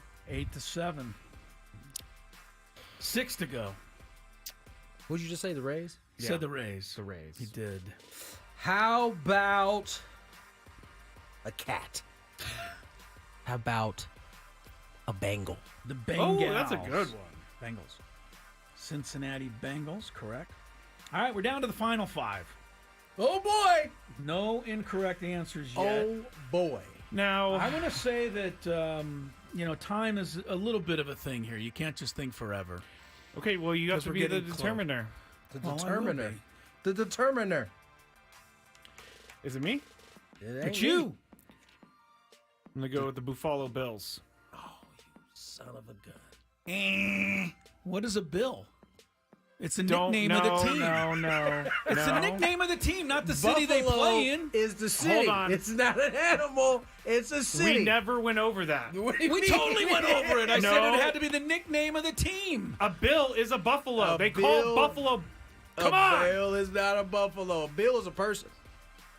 I know some okay. bills, as a matter of fact. I pay some bills, too. That doesn't make any sense. Buffalo Bills are a buffalo. The judge says no on that. Buffalo Bills is a buffalo? That's what their mascot is. They have an actual buffalo named Ralphie. I know That's what they 'cause have. They're in the city of Buffalo. Not the team name of The Buffalo. Buffalo Bills football team is named after Buffalo Bill Cody, a famous Western frontiersman who hunted bison. That does not sound like an animal. It's going to be an asterisk forever It's not. if I lose. They're the Bills. I'm going to put bills on my list and then put an X next to it for incorrect. I need to. I wish that I could look at the chat right now to see if they're on my side or not. Of course they're not going to be on your side. Maybe You a don't couple know of that. lonely people. You don't know that. All right, 5 still to go. Tony, your turn to break the tie. I believe, I don't think these have been said yet, no. How about the Seahawks? Seahawks, correct. Seahawk is actually not a real animal. It's a fake animal. On you go, Skraby. No. A Seahawk is not an actual thing. Go look it up. Hey. I didn't say Seahawks because I thought I was going to get it wrong. So you said Bills, knowing that wouldn't be a If problem. Seahawks is acceptable, then Bills is acceptable. It is not. A Seahawk is not an actual animal. It's a fake animal, but it's an animal. A buffalo's a real animal. No, a buffalo is the city. It's not I think the mascot. we should have talked about this a little bit more before we came in because I feel like there's some funny business happening now. Because I wouldn't have answered Seahawks. I think you would have, buddy. No, I had it on my list and I kept it there because I didn't want to answer. Well, you got 2 more strikes. I got to tell you. You got 2 more strikes, bro. Seahawk is sometimes used as a name for an osprey, which is an animal. Yes, it is. No, but Yes. they're not the Ospreys. They're Yeah, the Seahawks, which is sometimes used. Bills is nothing but a name. See, I don't know that I can answer anymore because I'm not sure what's true. Stop. I'm There's serious. not that many. Come on, dude. I'm serious. Stop. You're being ridiculous right now. I feel like this is just funny business. Oh, Seahawks are an actual. Well, Seahawks aren't an actual bird. Well, a bill is not even in the running. It's not, dude. If you're gonna have if you're gonna have a buffalo as your mascot, that counts. No, it does not. Well, if you want to, pick a little thing. I mean, and you're right. Dolphins doesn't count either, right? Because they're a mammal. Some people would say not an animal. No, a dolphin is an actual animal. I mean, you're playing with little pieces of. You're playing with pieces, man. All right, the how Rays. about this? You're just playing with The pieces. Rays are real, Chris. Don't try to take Rays away from me. Manta Rays, Stingrays, Stingray. I know. all What did you fall want? under the Rays family. I don't know. You're just making this more difficult than You it needed are. to be. You are. It's you all guys right. are cheating. That's. It's all right. You're just making it more I don't know if difficult, buddy. Chris is going to count this as an animal, Go but ahead. the Diamondbacks. It's a Diamondback snake. Rattler. It's a snake. That's good. It's a, Oh, now Very it's good. good. It's a western diamondback. It's a real species. Very good. Seahawks are not real species. Oh, yes, they are. They're Sometimes referred to as an osprey. Which, there you go. So Seahawk is not a species. It's a Hey, nickname. it's a or nickname. a description. But either way, it's an animal. Tony's just trying to make me more Not a mad. bill. Not a bill. 3 left, according to my unofficial calculations. Calculations that Skraby will never agree with. Skraby, you need to let it go, buddy. No. How about the Broncos? Good enough for me. See, that's the thing, because is there an actual horse called a Bronco? Because if we're going to do this, we're going to do this for every one of them. There is, player. There's a horse out there called a Bronco. I What don't did know. you just name? What was the one you said?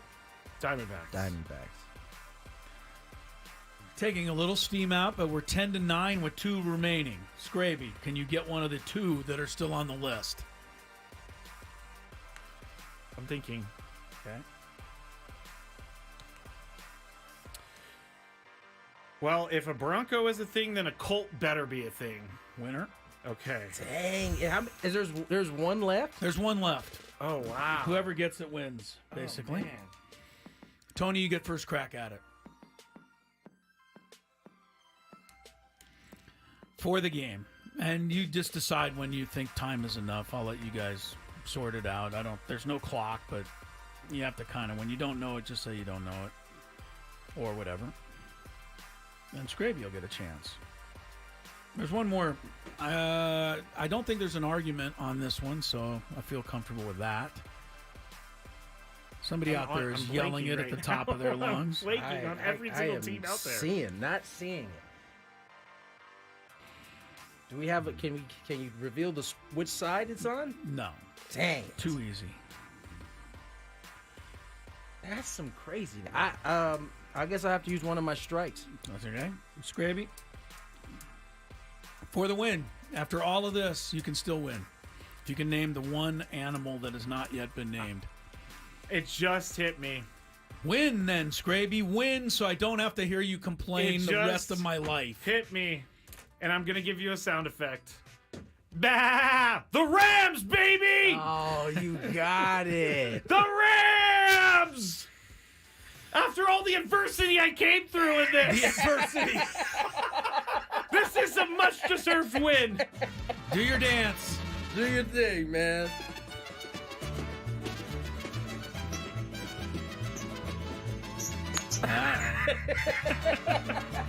I was going to be really mad there for a second because I was going to say Browns too because a Brown's a dog. But it's actually a human. As is a bill. Fine, now that the game's over and I've won, And I'll you give won, it you're to good? you. All right, Thank good. you. I'm happy you're happy. Coming up, Chris versus the fans. Yes! The off-season has begun! Play some Chris versus the fans, some real trivia. 833-288-0973. Start your Sunday.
Welcome back. Gwynn and Chris, Tony Gwynn Jr., Chris Ello, Matt Skraby, 401 on the dial. And take you through our first 4-hour show of this 2024 offseason as we get acclimated to a little more football, some basketball when that starts, college basketball, college football. We'll be keeping you up to date on your Padres throughout the offseason, of course. Just this time of year, it gets pretty slow in terms of Padre news because there's only 4 teams left hunting for a World Series. That being said, there was some news today, all in the NFL.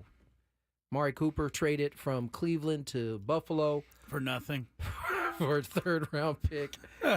And Devontae Adams traded from the Raiders to the Jets for a third-rounder, possibly could turn into a second-rounder if somehow he becomes a first-team or second-team All-Pro, given he's already missed a bunch of games this year. Unlikely. Very unlikely. Yeah, third-round picks are worth All-Pro receivers. Don't get it, but I guess every team has a chance to, make these trades, and the Bills and Jets both did it. It'll be interesting because obviously the Jets have struggled a little bit this year, 2-4 after last night's game. They get a weapon that certainly is one of the better receivers in the league when he's healthy. He's played with Aaron Rodgers. They've had great times together. As a matter of fact, you can make the argument that neither's life has been good since they separated and moved in different directions. And so what does that do for Garrett Wilson? What does it do for the offense? As Chris mentioned, the first move that was made from the new head coach was to get rid of Nathaniel Hackett, that is. Yes, they seemed to play better last night. It looked better, but they didn't win. The offense looked better. We'll see how that goes. If you want to know why the Jets lost, just listen to all the excuses that Aaron Rodgers gave. That'll answer it for you. He's got a ton of them. The referees, he's got this guy running the wrong route. He did say the referee fouled in calling a roughing the passer on him as well. He said that was terrible. Right, but he only did that so that he could get off his blast on the bad You saw call. right through that. Huh? Yes, I did. This is the same guy who looks around after every incomplete pass like, where's the flag that you're supposed to throw? Well, Tom Brady did that expertly as well. He was pretty good at that, Yeah. too. We do have a Chris versus the fans. You got a chance to win a pair of tickets to Parker McCullum at Cal Coast Credit Union Open Air Theater on October 25th. Limited tickets remain at Ticketmaster.com. Are we ready to roll on Chris versus the fans or Skraby? Yes, sir. All right, let's get to it. If you had one shot, one opportunity to take down the human almanac himself, howdy do. Now is your time. Listen to me, this guy is dangerous. Now is your opportunity to win a prize. Well, I hope you know what you're in for. Chris versus the fans starts now on 97.3 The Fan. All right. Got a quick note. Yes. People like Adam Klug will be especially, I think, happy to hear this bit of news. Super Bowl heading back to Atlanta in 2028. I guess that's next on the list of Super Bowls they hadn't yet located. It's very random that you said it right after the Chris versus the fans opened. Well, I just came in. I want to give everybody up to date. I'm tired of Atlanta getting stuff, New Orleans getting stuff. Well, the Bay Area, your Didn't they just old have one home is out getting west? one in 2026. They are. I did not know that. New Orleans this Bay year. Area always getting stuff. Yeah, and then it's New Orleans, the Bay Area, L.A., 2027, and Atlanta now, 2028. If you're making Super Bowl plans, there you go. Boom. All right. Thank you for that. Back to Chris versus. You want to give people the rules?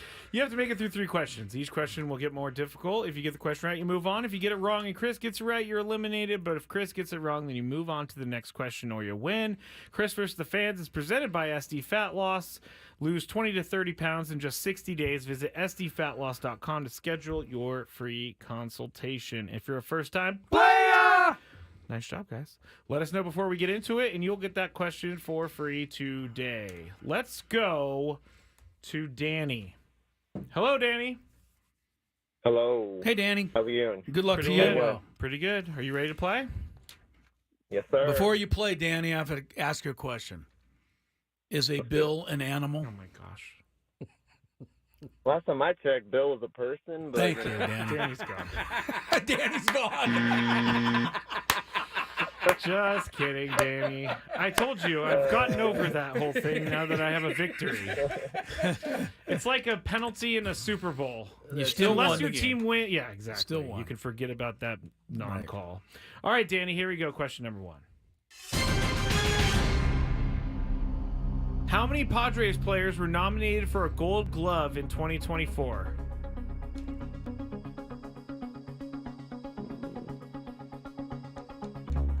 Zero. 0 is correct. Nice Got it, work. Danny. You got it. Yes. You were paying attention. All right, here we go. Question number 2.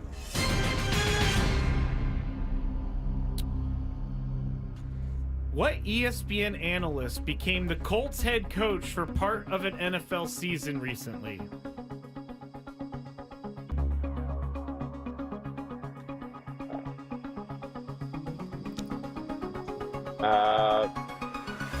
Jeff Saturday. Don't be Indeed. Googling now. Don't be Googling now. Indeed. All right. That was a good one. Jeff Saturday is the correct answer. Remember when that was a whole thing? And How did he do? I forgot. that he didn't do was- very well, I don't think. I think he won like his first game, and then it all Everybody went was like, downhill. oh, it's going to happen. Yeah, he's going to be a head coach. The disaster was when they blew that 30 Oh, was it that's point right. lead, They had a 33 huge point lead. lead Oh, Yeah. yeah, I think yeah. against the Vikings. They had 33-0 and they lost. That's right. I forgot about That was kind of the end. All right, I have a new type of question for question number 3. I like this. So this player played between 1997 and 2018. Here are all the teams that this player played for, and you're going to tell me who it was. 21 years. Guardians, Expos, White Sox, Angels, Red Sox, White Sox again apparently, the Yankees, A's, Mets, Braves, Twins, and Rangers. From 97 to 2018, who was that? God. That's a lot of teams, man. Yeah, that's why. Question number 3. Yeah. I'm going to go ahead and defer to Chris. Okay, that's a Not a good bad answer. idea. I didn't get a chance to write the teams. You said them too quick. Okay, Guardians. Guardians. Expos. Well, let's do this right. Guardians. Indians, Right.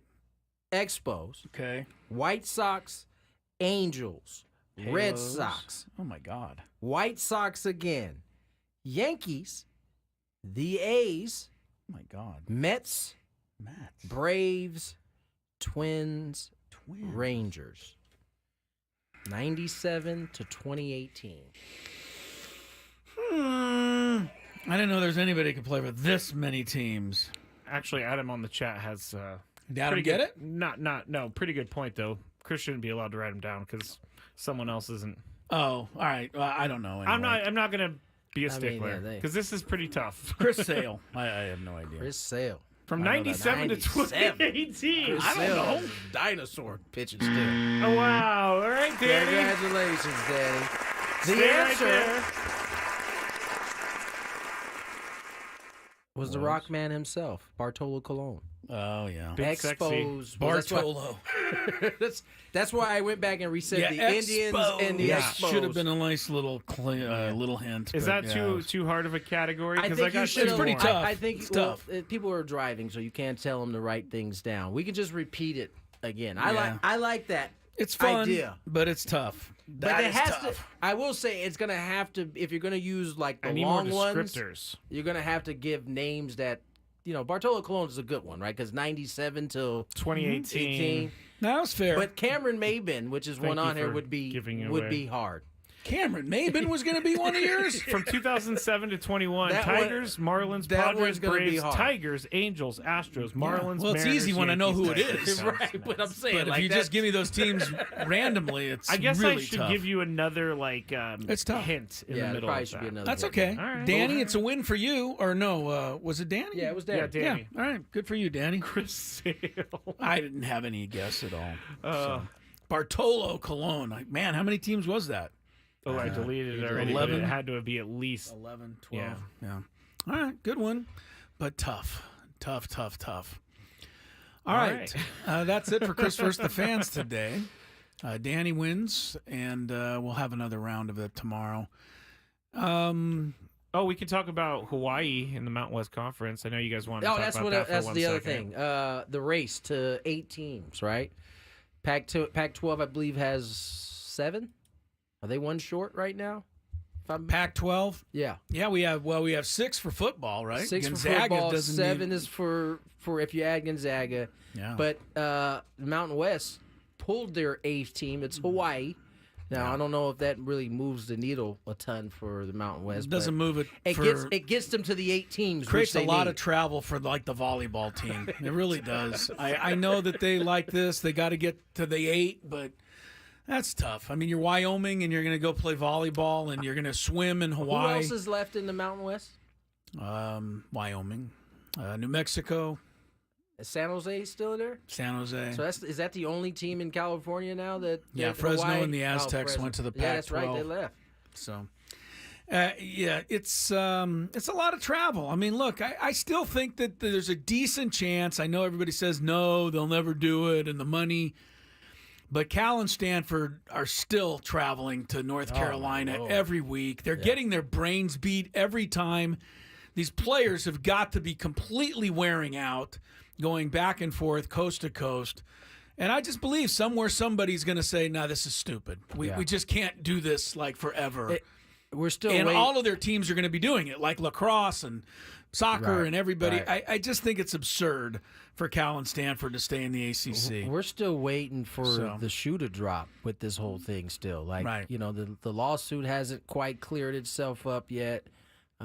They still are trying to implement certain rules that they haven't been able to do yet. So there's still going to be some movement, I think, here throughout this next season. There will. But, I mean, I saw Stanford, they went back to Notre Dame this week. They lost by 30. Cal is starting to wear down already. They've been at Florida State. They've been at I'd have to look at their schedule, but it's every week they're going, again, the whole way. Miami played at Cal. Right. I mean, how long is Miami going to go without they complain and say, we don't want to fly from Miami to the Bay Area every year to play either Cal or Stanford. Right. And they're probably going to have to. Because next year they'll have to go to Stanford. Right. Even though they didn't go this year. So I just don't know how long that can sustain itself. It does seem to be. It seems to be a little outlandish. We'll see what happens, though. All right, let's slide away. Let's get to break. Where are we going next, Grape?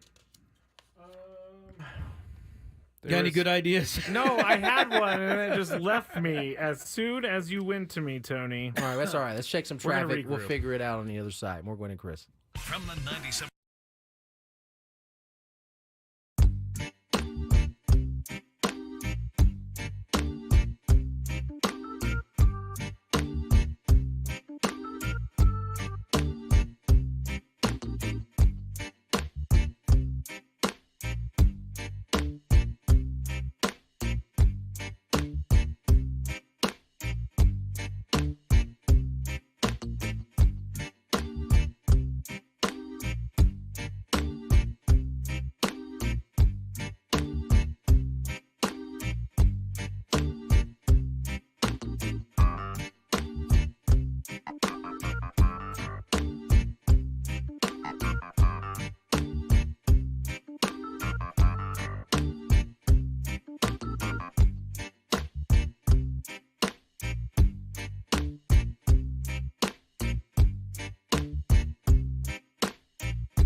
Who's up, me?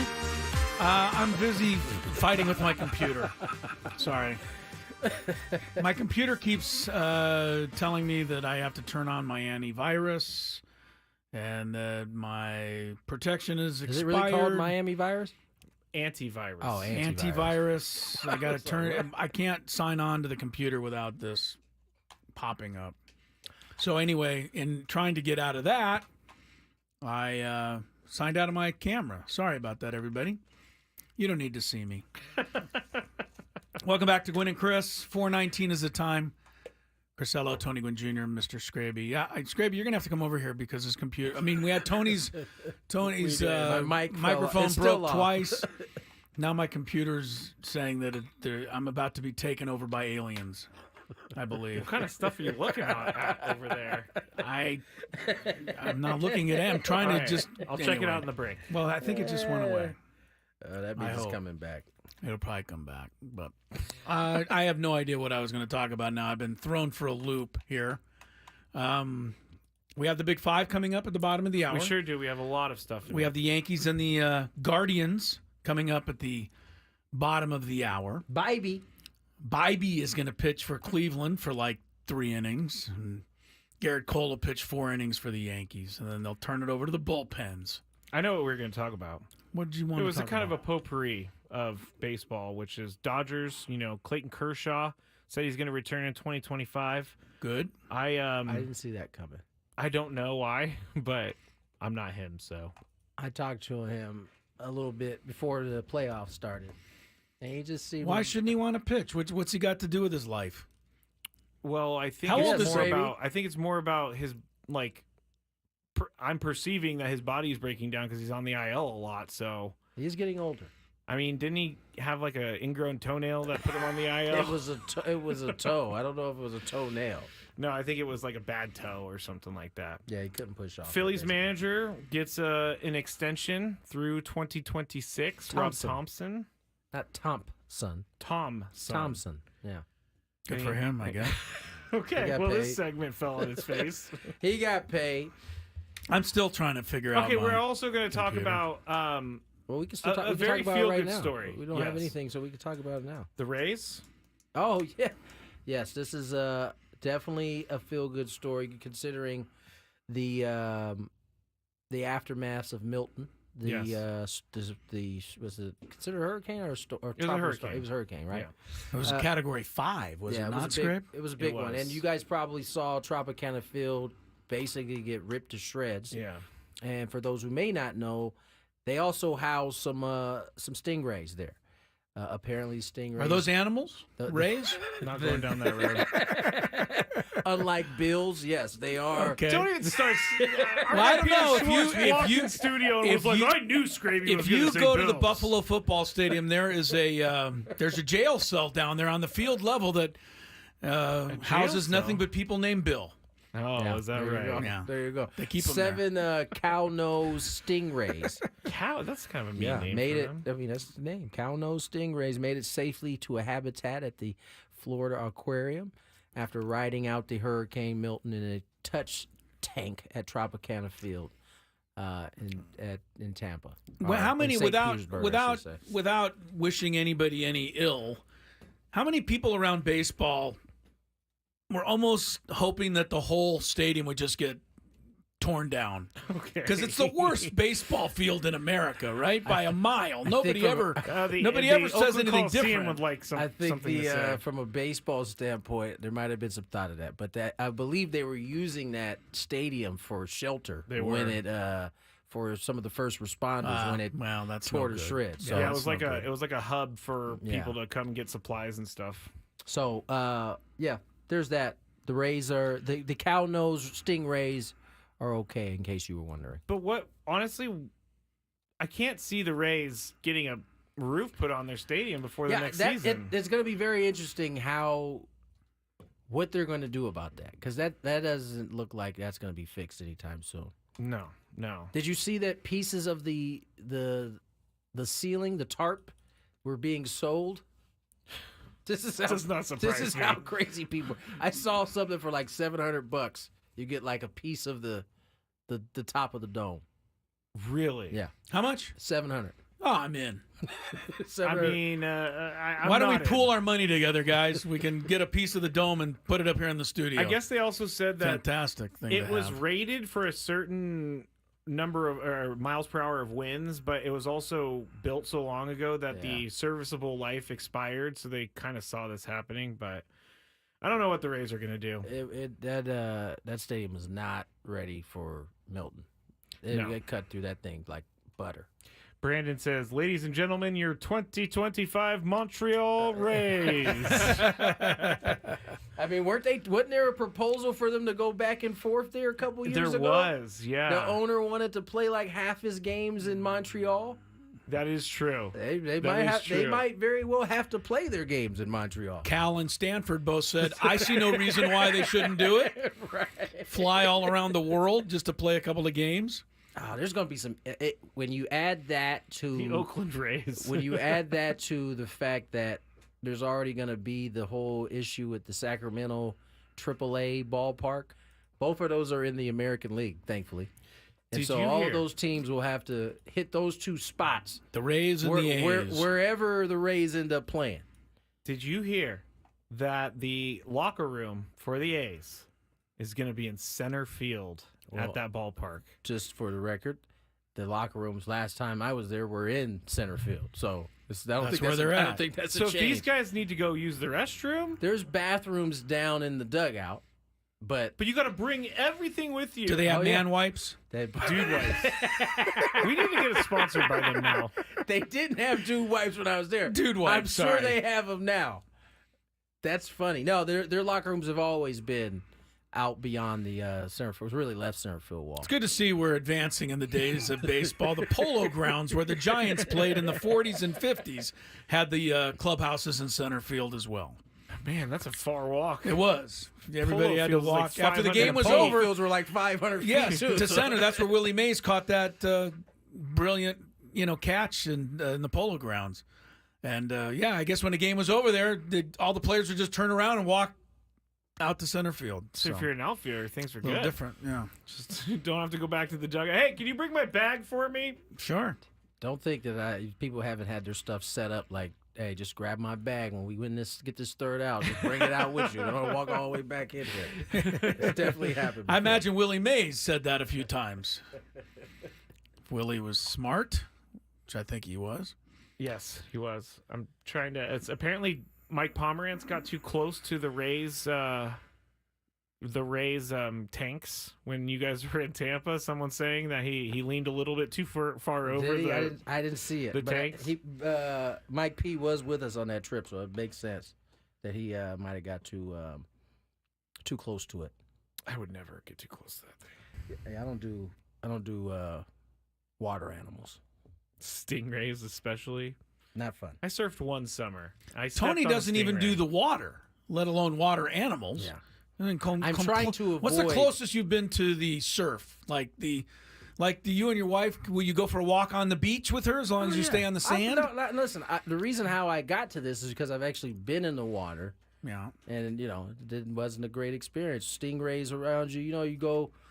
I can't remember. We went on a vacation somewhere, and we got in the water. There's a boatload of stingrays, and they're not like calm. They're very frantic. You think? Which makes me frantic. Oh, they're frantic, so that makes you frantic. And there was a bunch of them. So I just, I'm overmatched in the water. Weird stuff happens in the water. It's funny. I was gonna take you to Grand Cayman. They have a stingray exhibit out in the ocean. That's very kind of you, but I'll pass. Yeah, I know you will. I don't remember so I don't have to take you now. What's the big? Is it the manta ray? Is the massive one? I don't know. I just call them all rays. Well, there's one that's like bigger than humans. Is that the one that got Steve Irwin? No, that was a smaller ray. I think it was a giant one. I don't. Let me. We'll sure. Google that in the break. We'll check that out later. But when I was in Hawaii, the group of friends I went with paid for this whole trip where you get to go out and you swim with these massive rays. That does not sound fun. I did not go. Oh. I stayed home. I was not about to go out there and see How about all what that. Lori signed us up for when we went to Tahiti that time? We swam with the sharks with no cage. Yeah, Yeah, that you're was psycho. brilliant. Yes, we were. I have done that. That was incredibly dumb. And it was incredibly dumb. Yes, a manta ray can reach up to 23 feet in width. That's crazy. Yeah. 23 And these feet. people were like, let's go swim with it.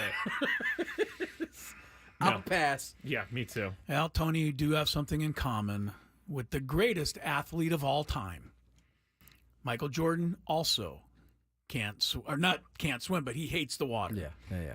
And he never even bothered to learn how to swim. I mean, you'll get in a pool, right? Yeah, for sure. Yeah, I think it's just a fair. secret. I think it's fair like to controlled environment. Yeah, that's fine. You can swim, but I don't believe Michael can.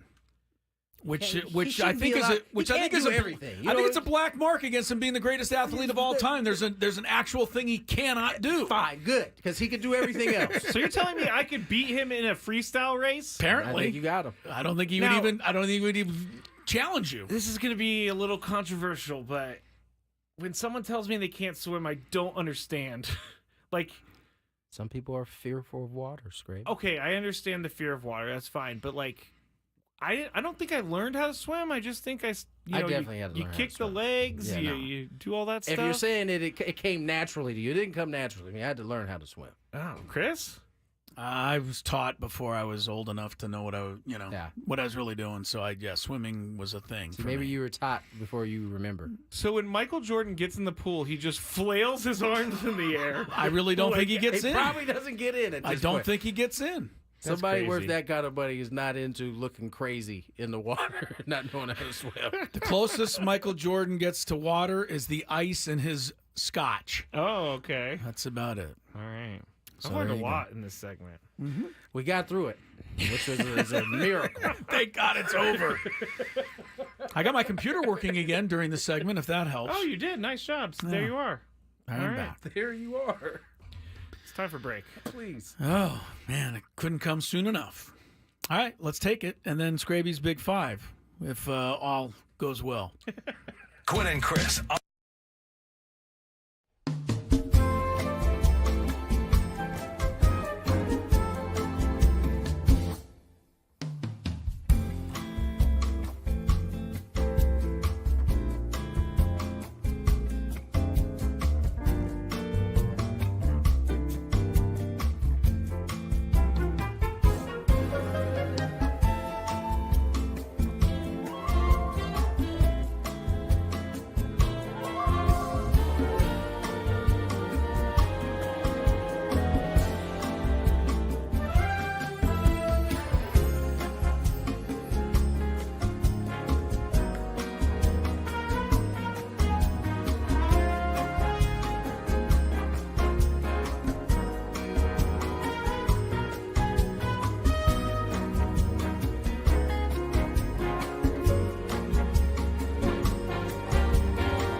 it was confirmed that a manta ray did not kill Steve Irwin. Yeah.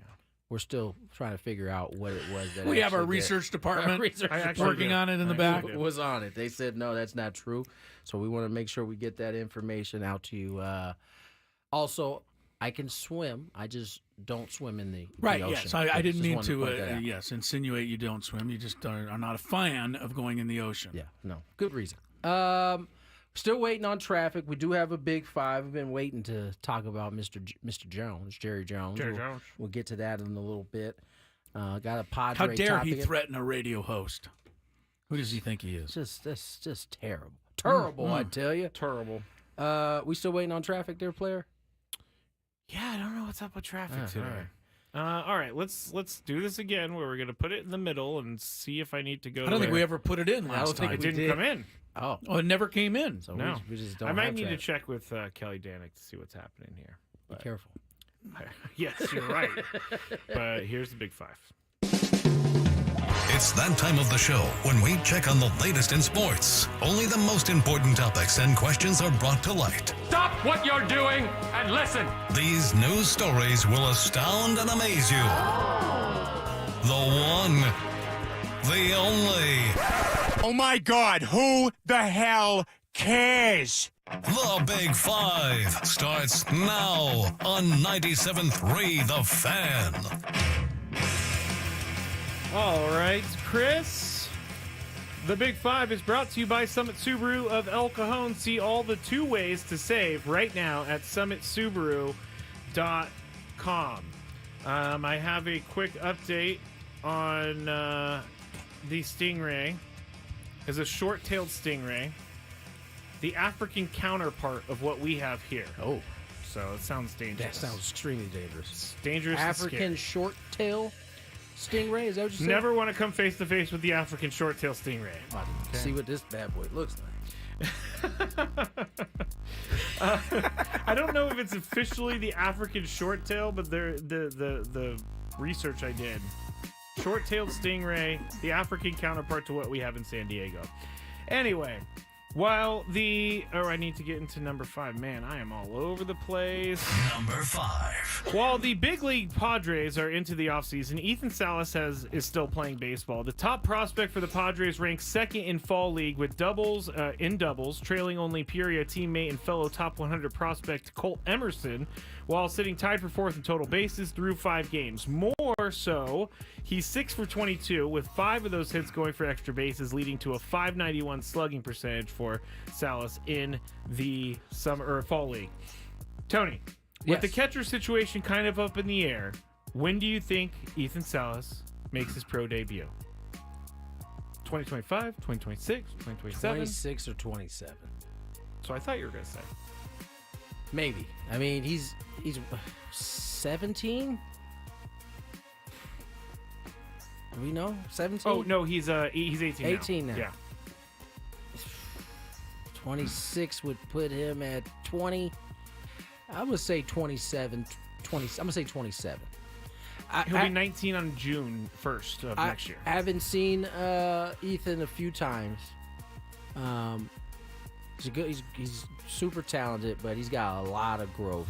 And at that position in particular, where you got to be able to call a game, get to know all your pitchers, and there's a lot of responsibility, basically. So, 27, I think, at the earliest. Chris? Opening day starter, 2025. Is that a serious answer? Not really, but I really, almost impossible for me. I mean, I'd just be throwing a dart at a board. I think it's great that everybody gets really excited about Ethan Salas and, everything he does. I won't be excited because I never am about prospects until they actually start showing me they produce at the major league level, and that does sound like it's going to be a ways off. So I don't have the same, level of interest in Ethan Salas as a lot of Padre fans do. I wish him well and look forward to his arrival, whenever that may be. All right, traffic is ready. Here we go. From the 97.3 The Fan Traffic Center, here's Kelly Danick. Traffic is sponsored by Ulta Beauty. Guys, if folks are doing this bad of a job of navigating our roads when it's light outside, imagine what it's going to be like when the time change kicks in a couple of weeks. Yeah, I can't wait when it's dark at this time. All right, folks. Northbound side of the 805 at Mira Mesa Boulevard off-ramp. There is a stalled vehicle over to the right shoulder. Also stall on South 805 La Jolla Village Drive. It's got the right lane blocked. Further south before Murray Ridge, collision in the center divide. Also, accident clearing up on southbound 163 just past Friars Road. We still have this crash on southbound 5 before Milo Cars Way. Motorcycle involved. Got the fast lane blocked. Eastbound King Freeway got a collision just past the 15. It's over the right shoulder. And Cordell traffic cam shows crash further east on the Bancroft off-ramp. I think that is partially blocked. The Emerald City came to Ulta Beauty with wicked collaborations from REM Beauty by Ariana Grande. It brushes for Ulta and OPI. Hurry in, these fantabulous products won't last long. See Wicked November 22nd, only in theaters. Ulta Beauty, the possibilities are beautiful. And Kelly Danick with Gwynn and Chris, San Diego's #1 sports station, 97.3 The Fan. Number 4. All right, so this is a pretty horrible thing for us to have to talk about, but it's true. Malika Andrews interviewed two-time WNBA MVP Breanna Stewart, and she had to interview her because of something that was an email that was sent to them. Here is Malika Andrews and Breanna Stewart. But this week, it was reported that your wife, Marta, received a threatening and homophobic email. What happened there? Yeah, it came after the game 1 loss. And, sometimes people are taking things a little bit too far and too out of context. And Marta had gotten homophobic death threats. A few other things have happened, but just making sure that we're doing as much as possible to continue to aware or make sure that our team and the league is aware of the situation and continue to keep everybody safe. Yeah, this is in light of a very public discussion right now this season surrounding the W, the level of racism, of homophobia, of hate that players are receiving. What do you say to one another when this happens? I think what we say to one another is, inside of this league, it's kind of like, why is this happening? Because we are the most inclusive league in all of professional sports, and I can say that with confidence, but there's no place for hate, homophobic racism. We want to continue to make sure that not only am I using this platform to make sure that we're keeping it consistent and really putting the pressure on, the league to keep us safe, but knowing this is happening not only in this league, but really around the world, and it's unacceptable. Well, there you go. And I think we all agree here that it's unacceptable, but the WNBA has a definite problem here, and the commissioner didn't really think it was too big of a deal maybe a month ago when she came on and she did an interview. Chris, what does the WNBA do to stop this? Because we've talked about this so many times. There's nothing they can do to stop it. I think that they combat it. I think what you can try to get with the authorities, police, etc. See what you can we can find everything in this day and age and track it. Can we not start tracking some of the people that are making these threats? I would think I don't know. I'm not, technologically sound enough to know that, but I've actually asked this question to people who know. Okay. And they say that it's just not the manpower to go into to do it. Yeah. Don't have it. I think we got to find it at least once or twice to lock up a couple of people up, and maybe that'll stop some others from doing it. This is shameful, and it's not just Breanna Stewart. Dejanay Carrington, who's from San Diego, her dad played in this. Darren Carrington played in the Super Bowl for the Chargers. She's a great young athlete here from San Diego, plays for Connecticut. You may recall she was the one who, I think erroneously, reached out to defend Caitlin Clark and scratched her in the eye in a playoff game. Okay. And she received threats. Yeah. You can't do anything now in the WNBA. But, how many athletes are telling us these kinds of scary stories now? Not just in the WNBA. In baseball, football. We joked earlier about Josh Allen kneeling down. That cost somebody a fantasy football game somewhere, and who knows if he didn't get some flack for it. So I think maybe it's time we do start spending some of the manpower to track some of these people, because I don't know what else you can do to stop it unless you round some people up. I don't have another solution right now. Yeah, there's not a good one. But, Tony, what do you think? How does the WNBA combat this? I think it's something along the lines of what Chris is talking about. it feeds into a bigger issue, right? I mean, are we hiring enough officers in general, so that there is enough manpower to be able to do these, to be able to, give some help to a league like that? I don't know that they can stop it. Matter of fact, I know they can't stop it.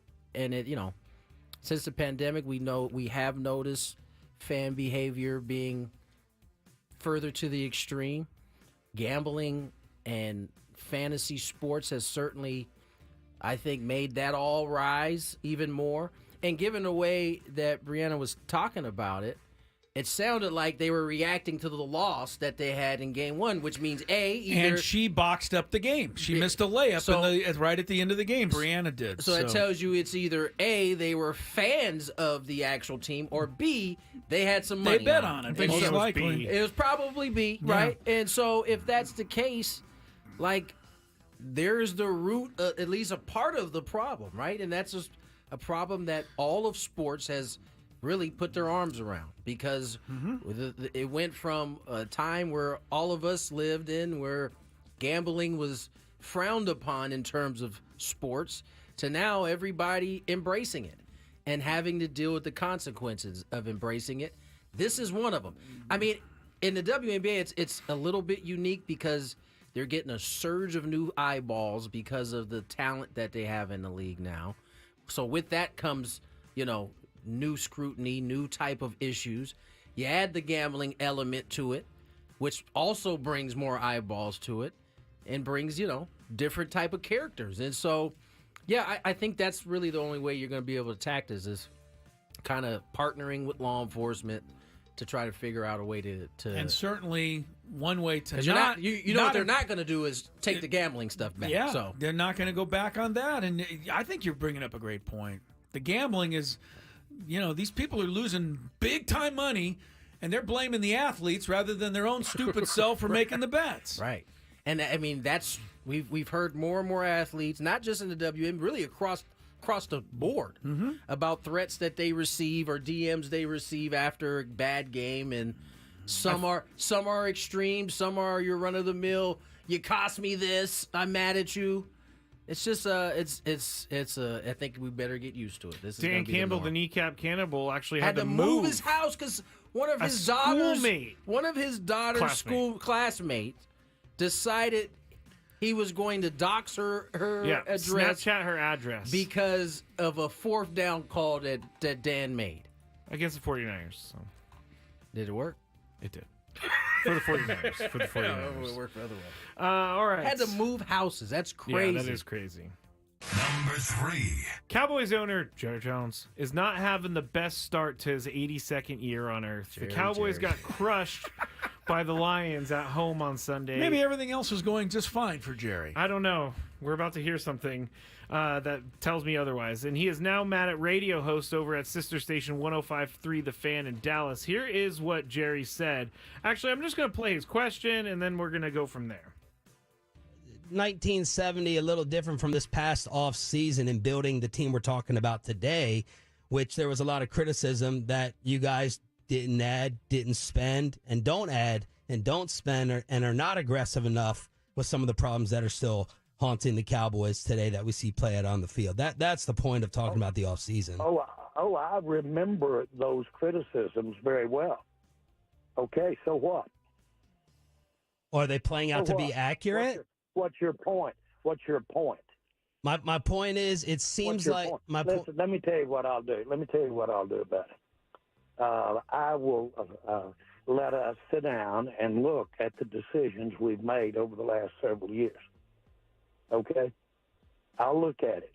Now, if you think I'm interested on a damn phone call with you over a radio, and sitting here and throwing all the good out with the dishwater, you have got to be smoking something over there this morning. I'm not. And I really don't, and I don't even want our listeners to listen to me, to talk about, this is not your job. Your job isn't to let me go over all the reasons that I did something and I'm sorry that I did it. That's not your job. Well, my job is to ask You'll why. get a job, or I'll get somebody else to ask these questions, man. Jerry, we're trying to figure out why the team is. I'm not kidding you. I'm not kidding you. You're not going to figure out what the team is doing right or wrong. All right, he goes on, but the bulk of it is that he threatened their jobs on the air. That's crazy. I hadn't heard it like that live yet. I just read the word. No, it's very spicy. And being in radio, do you guys join me in crawling out of your skin for these guys on the show? Because they asked a decently fair question. And Decently? That was fair all the way around. I think, Tony, you're up. Or no, Chris is up. Was Jerry's response fair? Go get him, Jerry. Oh, come on. Take him out. Hey, if you really want me to find some people that'll ask some questions, he said, I'll make it happen. I think in this instance, Jerry's out of pocket, okay? But I think a little of what he's coming from is probably born out of a lot of the stuff that is said in Dallas. I give him that. About the Cowboys. And the fact that they are struggling and losing bad at home, and, you know, they're America's team and the whole thing, and it's now been 1995, so 30 years since they won. I think he's probably tired of hearing a bunch of this crap from these guys. And I think a lot of them are trying to poke the bear and trying to, be in Dallas. I know my buddies live down there. There's 6 or 7 of these stations. There's a lot and of all they sports do stations. is talk about the Cowboys. Yeah. They don't even know that the Mavericks and the Rangers and the rest of the teams are in the league. So I think, there's a little frustration there. So that part I get. But in this case, I think out of pocket. All right, Chris, well, I want you to watch your Guardians here for a second. I'm going to give you my answer while you watch this replay. Another here. fine play by the Guardians. Oh, my goodness. What? That was a can of corn. It was a infield pop-up fly. to the shortstop. I think it's because he was wearing that dumb hand warmer around his waist. I've never seen a player wear a hand warmer. I've never seen a Major League Baseball player drop that easy of a pop fly, and the Yankees have taken a lead because of it. We're going to have to carry over, but go ahead. Yeah, man, this is, to me... Yeah, but the Padres aren't playing now. These guys are. Regardless of what Jerry's hearing, I mean, to threaten a dude... First of all, you're a billionaire. Yeah. And to threaten somebody's job... No, it's out of that's pocket. So out of pocket, and just I think it speaks to the character a little bit, right? I mean, this dude is, I'm sure, not like a, big-time radio host that is making a ton of money, and you are threatening to take his job because he's asking you some tough questions. Yeah. I mean, you go on here every week. I feel like we've been here before with Jerry getting mad at this same radio show that he's been on. And so, yeah, I think that was out of pocket. Now, I understand his frustration. His team just got their faces kicked in at home by the Lions. They were throwing flea flickers to offensive linemen. So I get at will. So I get his frustration, but that was pretty low. That was a really bad look. He won't have any consequences, but still, it's not a good look. I think he might. He doesn't what is own the the radio consequence? station. Well, he doesn't, but yeah, but he's 82. Man, you get a break, man. You're 82. You don't care anymore. At first, I was like, "What is Jerry even talking about? He's just talking." But anyway, we're gonna have to carry over on the other side. What did we make it to, number 4? 3. Oh, we made it to 3? Yeah. Okay. On the other side, we're going to talk about the Steelers and Russell Wilson, Justin Fields. Right. Also, Tony's new favorite coach, Oregon head coach, Dan Lanning, is being praised for cheating. I almost forgot these flat out cheating. So that's all next. If you're not cheating, you're not trying. That's what they say on More 97.3 The Chris. Fan.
The Fan.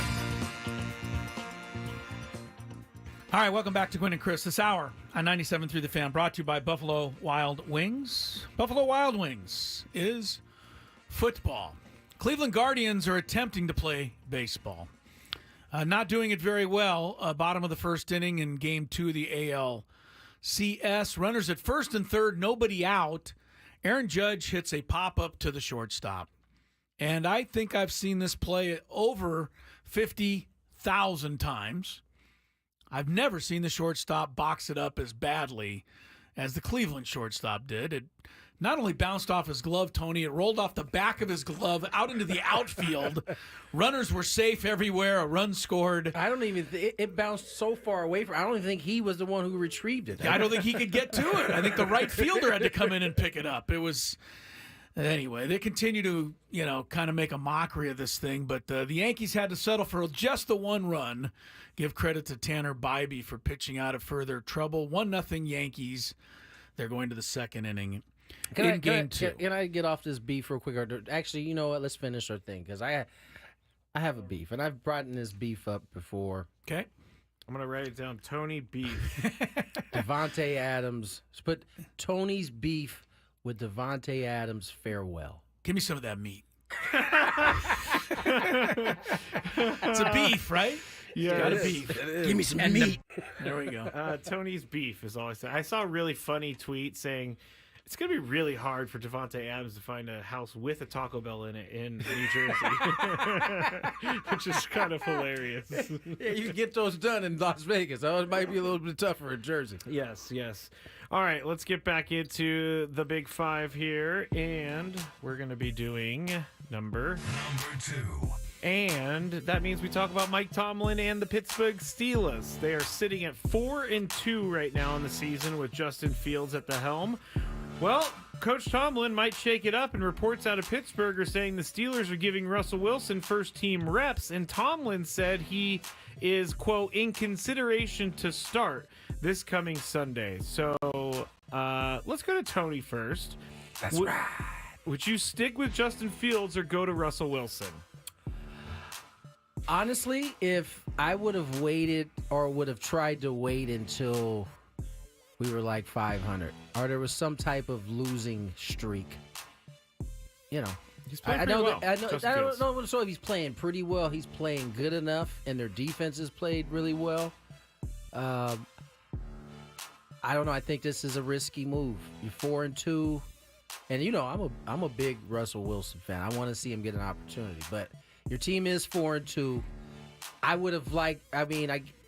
In some ways, I can understand you trying to catch it before you have a downward turn. But I guess you get a chance to see if Russell can enhance the lineup. Because if he's not, Fields, you can go the ball right back to Fields at this point and live with that. Don't you risk, for lack of a better term, hurting Justin Fields' feelings? At this point, he wasn't even going to. He wasn't going to start the year as the starter. It took an injury to Russell Wilson for that to actually force him into the starting lineup.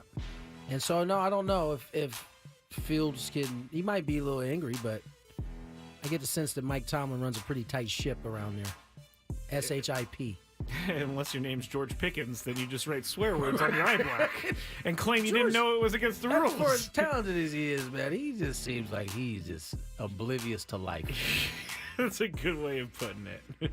Chris, who, me? Anything other than football. Yeah. Justin Fields or Russell Wilson? Any lesser coach, I'd be criticizing this move big time. Because I'm just looking at Justin Fields' stats.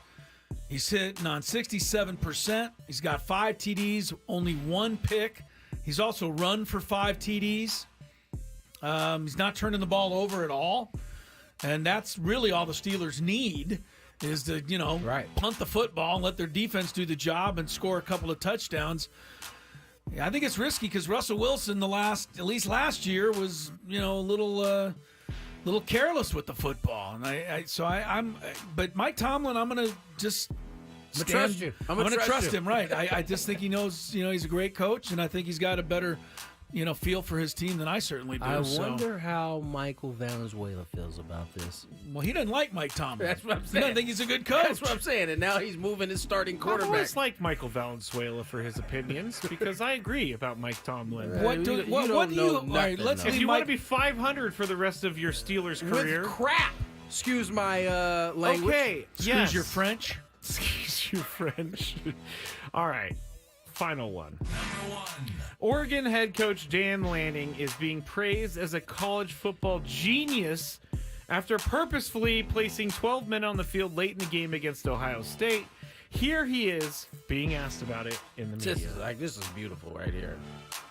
Much of the commentary world has decided and struck you as a genius, Stan, for the 12-man penalty and declared that it was intentional. Was it indeed intentional to induce the throw one-on-one against Jabbar in that spot? It wasn't one-on-one. We actually had a safety on top. So there was so it's called dog. It's when you play, but he wasn't in extremely tight coverage, but he was in dog coverage where he had safety on top of him. And there was a timeout before that. We spent an inordinate amount of time on situations. There's some situations that don't show up very often in college football, but this is one that obviously was something that we had worked on. So you could see the result. Oh my God! He smiles throughout that Threw entire up in my thing. mouth. He does seem like. What he did likes they do? himself. I didn't really Okay, so get here it is. I They read the had- story and I didn't get it. There was 10 seconds left, and so In the game. Ohio State had the ball. Oregon knows that if they put another player on the field, it's a live ball penalty, which means the time continue. They don't ever put the time back on the clock. So 10 seconds, snap the ball. They have 12 people on. Flag. 4 seconds runs off the clock. Ohio State now has 6 seconds, and we know the kid slid in the middle of the field when he had a timeout. So he's exploiting a loophole here, which I do think is kind of genius. So, but the game can't end on a defensive penalty, so he couldn't do it again with 6 seconds to go. But he was because able to would do it keep with going. 10. Yes, because the have time, an extra guy in the yes. field while the clock round down it's to a live 6. ball foul, which Got means it. the time does not go back Well, on they'll the just clock. change this. I mean, Here's my question, Chris. Do you think this is genius or exploiting a rule? I don't know. Is Dave Roberts a genius for, Don't get me started. ripping Manny Machado Don't get me and making him look started. bad? I mean, they won the No. series, so some people probably think so.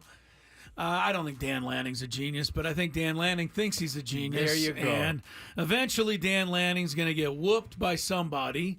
It just didn't happen to so be this weekend. And before I turn it over to Tony, Mike Tomlin, 15 winning seasons out of 18. So if you want to call him a 500 coach, he's only been at 500 3 times.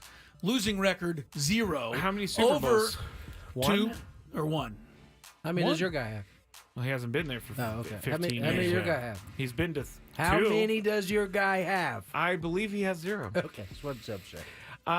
Tony, what do you think about Dan Lanning? Is he a genius or exploiting a rule? And I'm going to tell you an update to this story after I Tony. think he's exploiting the rule. He seems dorky enough to be in his office saying, man, we could exploit this rule right here. What do you guys think? We should just throw 12 men, or what's to stop us? Well, what's the penalty? The clock keeps going. By the way, Michael just texted me. What did he say? He said, our boss, Michael. He said, I was at the Raider game in Vegas and thought he should have put Wilson to get some work in. Oh, so he likes this. Field missed 3 key passes in a row. The team needs a more accurate passer. I'm in favor of the move. Wow, there you have it. There we go. I bet he wasn't in favor when Fields fake tossed to Najee Harris and raced around left end for the clinching touchdown the other day, Mr. Michael. Well, I think Russell Wilson could probably do the same thing. He might fumble it on the way in. But back to Dan Lanning. Yeah, no, I think he's just exploiting the rule. I hope they go ahead and close this loophole so he can't look like a genius anymore. That's my update. The Rules Committee of the NCAA is investigating, and it seems like they are going to change this rule. Like I've always wondered, and as an aside, I've wondered why in the NFL, not why, but I know why. But in the NFL, if it's the last play of the half, right at the end, and they're throwing the ball into the end zone, like last night's Hail Mary at the end of the half, or that one, but not that one so much because they were 50 yards away. But when the other team's like on the 3 or 4 yard line and they're trying to throw into the end zone for a last touchdown, just commit pass interference until they finally stop trying it. You know what I mean? Like you can tackle the guy all day. They're only going to move the ball another inch closer to the goal line. Can't get it out of man. And then they throw it again. You can interference. Yeah. Right. Don't let them catch it until they eventually just say, forget it. It's a bit of a crazy reach, but that's my mind. All right. That's it for the Big Five. Now, that was good. You remember what I wanted to talk about? Yes, Give me some of that Tony's meat. beef. Give me some of that meat. Give me some meat. I really am so tired of the farewells when you haven't been there very long. Devontae was a Raider for like about 6 minutes. Thank you to the Raiders, even though he literally was like, trade me.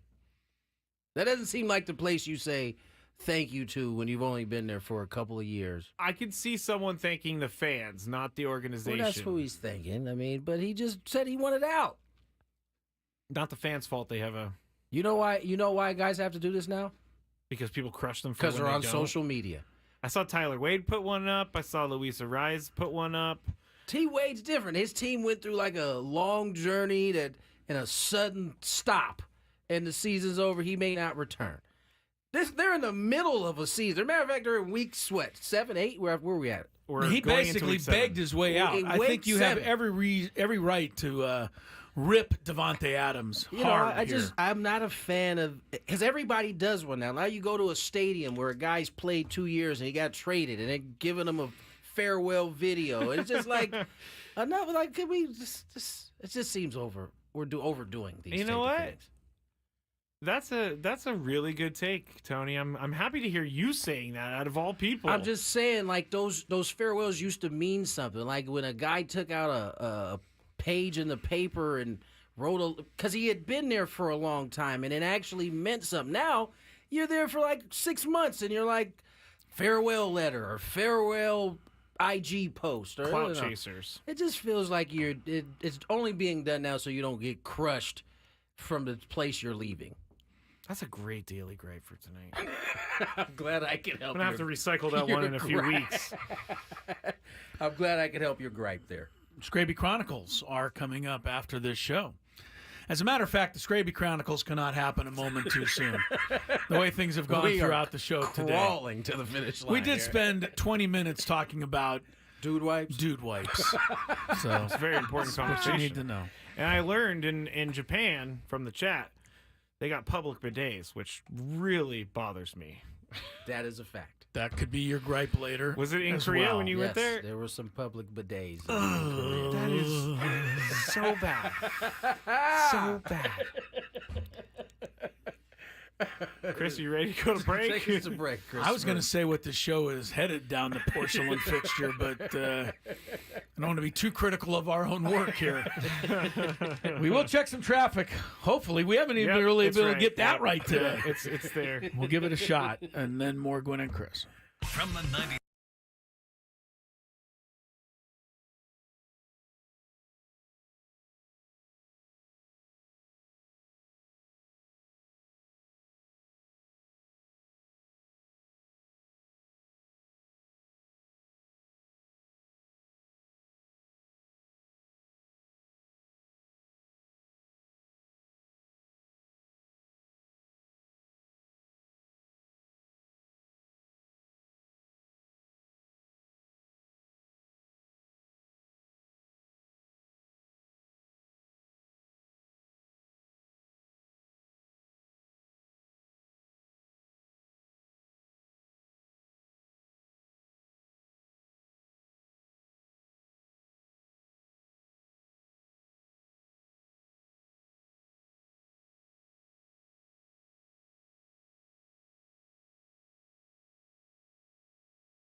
saw the report that came out in the Union.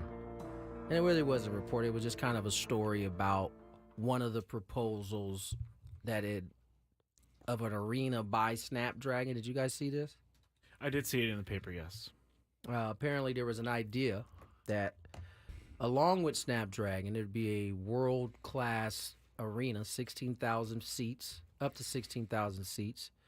I think 2,000 club seats, 40 suites. Okay. That was a part of that 2021, 2022 plan around that time. And just some of the details kind of came out. It was it was proposed to be a private-public kind of deal, modeling after the arena that the University of Texas got. Okay. But ultimately, I mean, it didn't come to fruition. What are they going to do with Viejas Arena? And they'll just play volleyball in there or something? That's a good question. That's a good question. But, I mean, to me, if you're ever worried, well, you just said it didn't come to fruition. So, Yeah. I mean, you'd have to have an NBA team or somebody lined up to be a core tenant. Because the Aztecs basketball would be silly to have another arena for them. They're already playing a perfect arena. Yeah, and it's good for their home court advantage. It's a great. I mean, when did that arena get? How old is the arena now? Was it Viejas Arena? That's a great question that I don't know the answer to. It wasn't that old. I mean, I was in high school when it got done. It was like 97. Yeah, okay. Cox Arena. Cox Arena originally, yeah. There was another interesting story in the UT yesterday that I'd like to address. It was on the front of the page of the paper. The city, and this is why I get the paper, Skraby, because I like, this is stuff I would not search for online. But since the paper shows up on my doorstep, I pick it up, I read this stuff. I might have to reinvest in the paper. That sounds like a good idea. Skraby just thinks, a zero chance that you're going to go out and get the paper every morning and sit down and read it. I think I could. I don't read the whole thing, but I noticed this one, and here's the story. City excited about the addition of brand new bike lanes. Hey, city, we have enough bike lanes. What we needed was an arena or a stadium for a football team that would bring the entire community together rather than bike lanes for the 8% of people who ride their stupid bikes and don't stay in the bike lanes to begin with. Skraby, did you have an intrusive thought? Oh, don't even bring this up. Yes, I did, because there's one thing that I hate more than anything. I'm going to give you guys a little preview of the Skraby show coming up here. Go ahead. I'm not going to actually say this in the Skraby show anymore. But there's one thing that really bothers me more than anything, and it's when you come around a corner. You'll be coming around the mountain. Yeah. It's just like in Tennessee. And about 100 bicyclists are in front of you. I know. And you got nowhere to go. And now all these bicyclists have cameras. So I can't be a crazy person and run them I'll over. Get put on YouTube. There was a thought of. This is what you call an intrusive thought. Yes, it never was. For those going to who come don't to know what an fruition. intrusive thought is, it's one of those thoughts that pops in your head that you can't actually like do. when the person's walking across in front of you in the walkway, the crosswalk, and you say, I could run this person over. Yeah. That's an intrusive thought that you hopefully will not act upon. I will never act upon this, but I thought, what if my foot missed the brake as I was coming around the mountain? If you're a bike rider out there and you ride in the bike lane, cool. Yeah. But if you are all over the joint, then don't give me the whole bike. You don't need. I need a bike lane. No, you don't use it anyway. Here's the deal. Stop building those stupid things. And if you're gonna be outside the lane, don't look at me crazy when I drive by right. you like I'm too give close. me a look. Yeah, like, right. nah, That's right. Slide over to your lane, son. Can't handle the bike lane beating out a football stadium. I've seen some of those new bike lanes. They are nice. They're gorgeous for nice the again a little wider. Yeah, they are. Can we also, while we're at building more bike lanes, can we also please extend the trolley so more politicians can get rich on something that, again, only about 5% of San Diegans use? What do you got against the trolley? I love that it's all the way up until UTC now. It costs a lot of money to build, and But nobody uses it. We all drive our cars in this city, or haven't you noticed?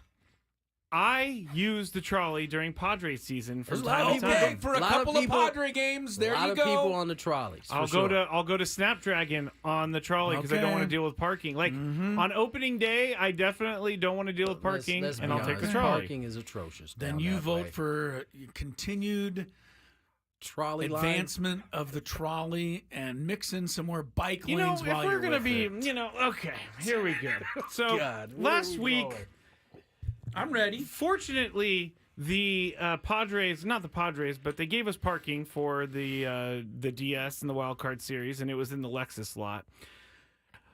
You guys need to help me with something because I got into a small argument on the way out of the Lexus lot, and Tony probably knows because he deals with this all the time.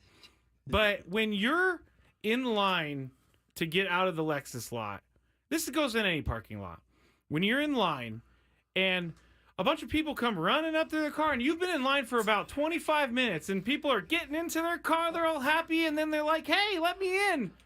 I did not let this person in because I was very angry about it because they had a big old truck, and they almost hit me, and I'm not joking when I said they were trying to get in. They're like, hey, Guy rolls down the window and goes, let me in. And I rolled down my window, and I said, no.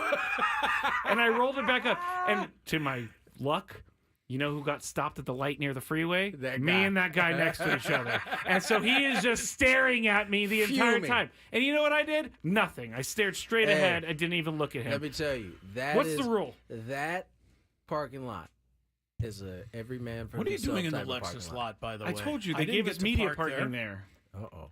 You told on yourself.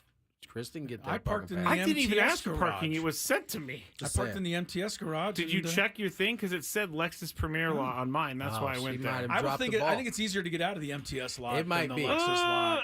Because you got to go down the different levels, and then that's if a you whole park- nother can of worms with people trying to get in. But what is the rule? The Do rule. you- I'm going to tell you what the rule is. There are no rules. There are no So rules. I was in my right to just No, not I mean, really. there's rules and then there's courtesy. And you have no courtesy. You Thank you have- very much, Tony. Well said. But why should Let him get ahead of you. When you get out into traffic, you'll be one car length further back than you would have been. I realized Does this that when I really came to the matter light. to you?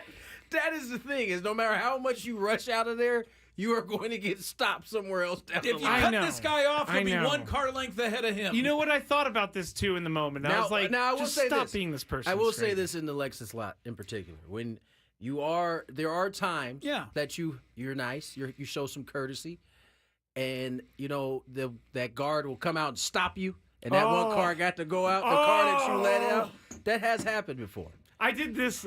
This happened to me this season, where I've been waiting to get out. It was a Dodgers game during the regular season. I've been waiting to get out of this parking lot. The guard comes and he stops me, and I threw my hands in the air. Like I was like, "What?"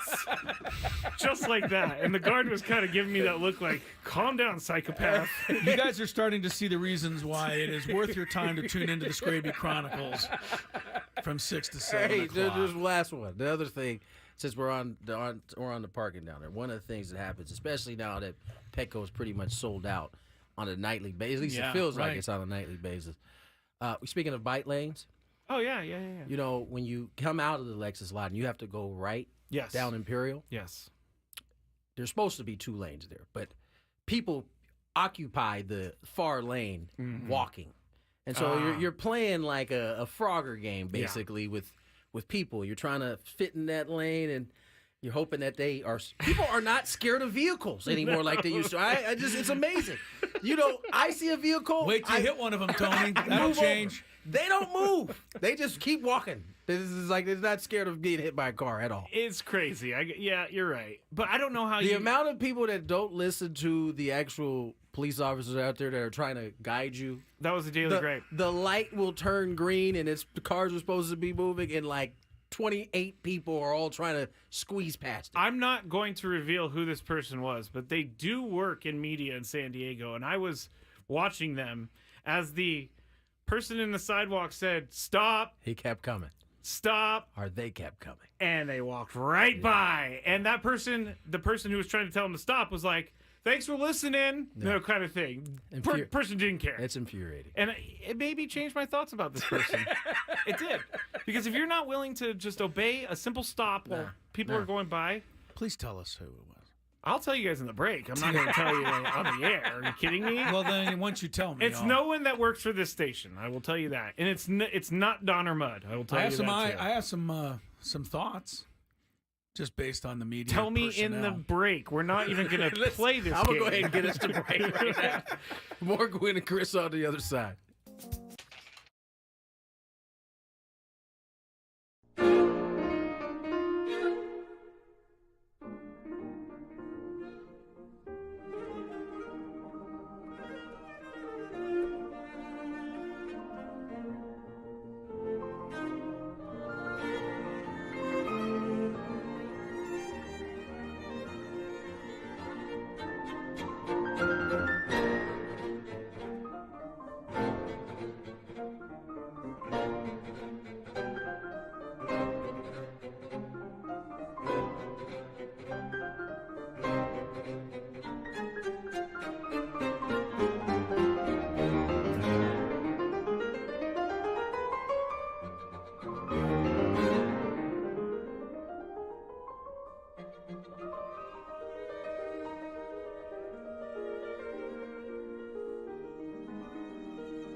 From Gold Gloves to bike lanes. I feel sorry for our Skraby show because I don't know that he's going to have very much material. Have we left you anything, Scrape, for the Chronicles tonight?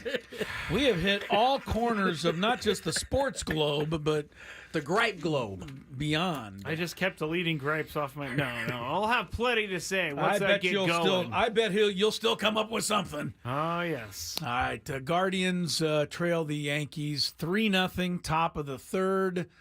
Yankees added to their lead on an RBI double by Verdugo. Sacrifice fly by Aaron Judge.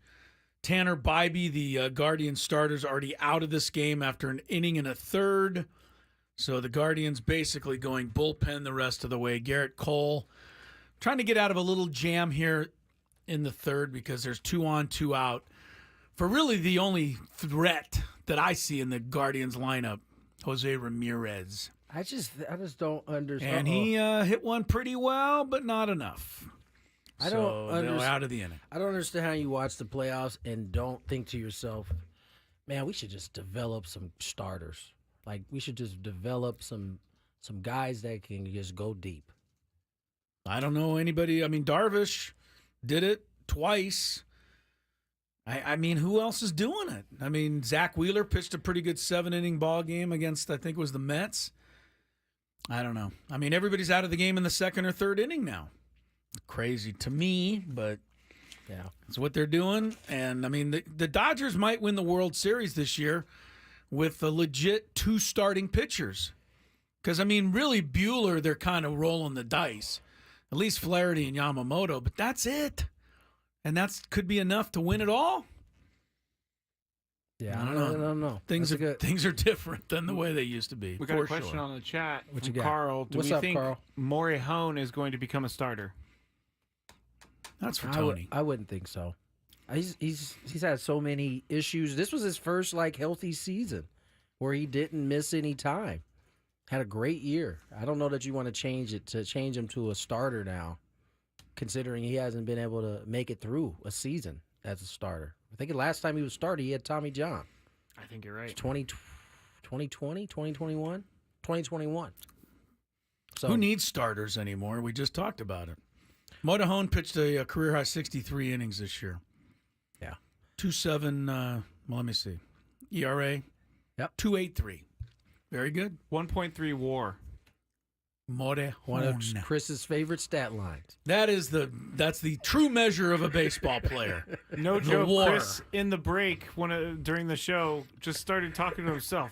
I just hate this WAR stuff. I can't stand Nobody this even WAR brought stuff. it up either. No. He was just in his own I was world. looking at a Cincinnati page on Reds page on Baseball Reference, listed the all-time great Reds, and Joey Votto, who's great, rated ahead of Frank Robinson, who's better than great. And I didn't agree.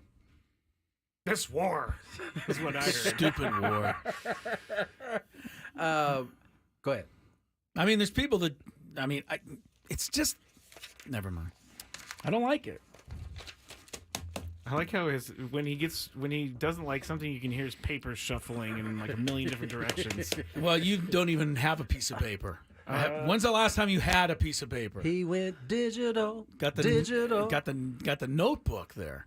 Yes, I have a piece of paper. These are all my cheat sheet teams right there. By the way,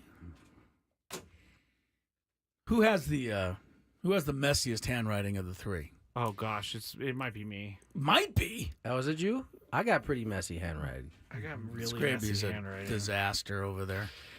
You know why? Oh yeah, here we go. Here's my handwriting. Oh yeah, you're definitely worse. Show it to the camera. And I'm a doodler too, so I doodle. You doodle and cursive? Look at all my Stussy doodles over here.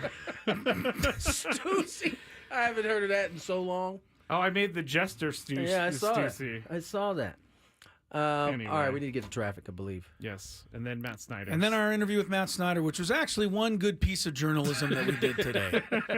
From the 97.3 The Fan Traffic Center, here's Kelly Danick. Traffic is sponsored by Ulta Beauty. Nothing beautiful about that ride in Mission Valley this afternoon, guys. Westbound 84163. Middle lanes are blocked with a crash. That is probably the roughest spot on our freeways at this time. Just a few other problems. Southbound side of the 125 past the 52, there is a collision involving a couple vehicles, including a motorcycle that's in Center Divide. Also traveling on northbound 67 just before Prospect, collision over the right shoulder. And in North County, on or near the Vista Village off-ramp, westbound 78 collision. The Emerald City came to Ulta Beauty with wicked collaborations from REM Beauty by Ariana Grande, It Brushes for Ulta and OPI. Hurry in, these fantabulous products won't last long. See Wicked November 22nd, only in theaters. Ulta Beauty, the possibilities are beautiful. I'm Kelly Danick with Gwynn and Chris, San Diego's #1 sports station, 97.3 The Fan. One of our favorite CBS Sports, Matt Snyder, joins us. And Matt, I didn't think we'd be talking to you about this specific subject this soon, but as baseball goes, here we are. And so Padres have, I would say, a heartbreaking Game 5 loss. I mean, just what were your thoughts as you watched the Dodgers bullpen and starters kind of pull off something that I don't think anybody saw coming? Yeah, they did not. Well, first off, the bigger picture is losing in 5 games when you're the road team to a division winner. It sucks, but by no means does it wipe out the rest of the season and make it like unsuccessful or anything like that. But man, having that 2-1 lead and jumping out with that 6-run inning in the second inning of Game 3, never would have thought, oh, by the way, these are going to be the last runs we score all season. I mean, that to me was the most shocking thing. When you saw Tatis's bomb, if somebody would have said the Padres aren't going to score the rest of the year, you've been like, oh, get out of here. You're crazy. Look, the Dodgers have live arms. They've always had such good organizational depth ever since Andrew Friedman took over and built the infrastructure there. They're so good at stockpiling guys on the cheap. I know they get so much attention for the huge contracts and everything, but he's very, very good at building out the organizational depth and rolling guys off the assembly line that you just don't feel like are going to be needle movers until you get into a situation like the Game 4 bullpen game where their season was, where their backs were against the wall and they completely pulled that off. I think the Padres have to shoulder some of that load, obviously, especially in Game 5. They should have hit better. But, man, Yamamoto also threw really well. Her stuff was breaking good. It was just a tough situation. They ran into a team that you never know. We might be talking about the World Series champs here in a little bit. So it was it sucks how it ended. But and you do think, man, they could have done this, and this differently. But, it's just it's the Dodgers, man. They have great organizational depth, and it came through there. Matt, what should the Padres do in terms of moving forward? I mean, how do you shake this off? How would you suggest they try to shake this off? And we've been talking about remembering the pain of what you just went through and using that as a springboard for next season. They're going to be able to keep a lot of this team together. Is this something that they can use moving forward? Yeah, I think so. And honestly, it probably sounds too simplistic, but I would mostly just run it back. They were right there. They were good enough to win the World Series. Just because it didn't happen doesn't mean that you need to shake a bunch of things up. And as you guys well know, it's not like everything went right this year. Right. And you can say, oh, man, like it's Pollyanna sometimes when teams have a magical run. Like, let's say the Tigers this year. Oh, we don't need to change anything. Well, I don't think they're good enough to do that. I do think the Padres and Phillies both, for example, are good enough to basically just run it back and just say the timing wasn't right in October. And a full year of Arise, hopefully a full year of Tatis, hopefully a full uncompromised year of Machado, not to mention everything that happened on the pitching side. Right. So I think that they could pretty much run it back, and you never know, they might even win the division this time. So I don't see, at least for me, maybe I'm wrong, but I don't see why any big sweeping type changes would be needed. That says a good point, Matt, because, we get caught up in what has recently happened, but there are a bunch of young pitchers that got some quality time at the big league level and that you hope will continue to improve. But I want to shift to the Rookie of the Year award race, right? I mean, Jackson Merrill, Paul Skeens, seemingly the two front runners. And it was interesting because over the course of the season, you kind of saw different story narratives kind of take fold. Paul Skeens kind of jumped out ahead as he was kind of lighting the world on fire. And then Jackson Merrill has the month in which he has a bunch of walk-off home runs or late inning hits that were huge. He kind of started to surface. But as we got back towards the end, it seems like water kind of found its level. More Skeens talk seems to be, at least coming into this offseason, kind of even. What's your take on it? Yeah, I can't really say that much because I'm a voter. And Okay. Votes. I'll say this. Okay, I'll say this. I don't know. Surely I'm not going to get in trouble for this. Those were my top two. Okay. I can say that. I don't think that's too much of a surprise. But I'm not supposed to reveal any order, especially now because with the betting markets, like people could bet on. Yeah, that's true. We don't want to get you in trouble here. Can you send us see a people text, out there like Matt? gathering up? Hey, I found out somebody voted this way. I found out somebody voted that way. Fair enough. Yeah. I will say this. I've had some votes in the past that I thought felt boring. Even Rookie of the Year votes. I've had some Manager of the Year votes that I thought were boring. This was really, really exciting, and it wasn't just those two. It was also Jackson Churio coming up and completely stepping up after Christian Yelich got hurt. It was Shota Imanaga being unbelievable for the Cubs all year.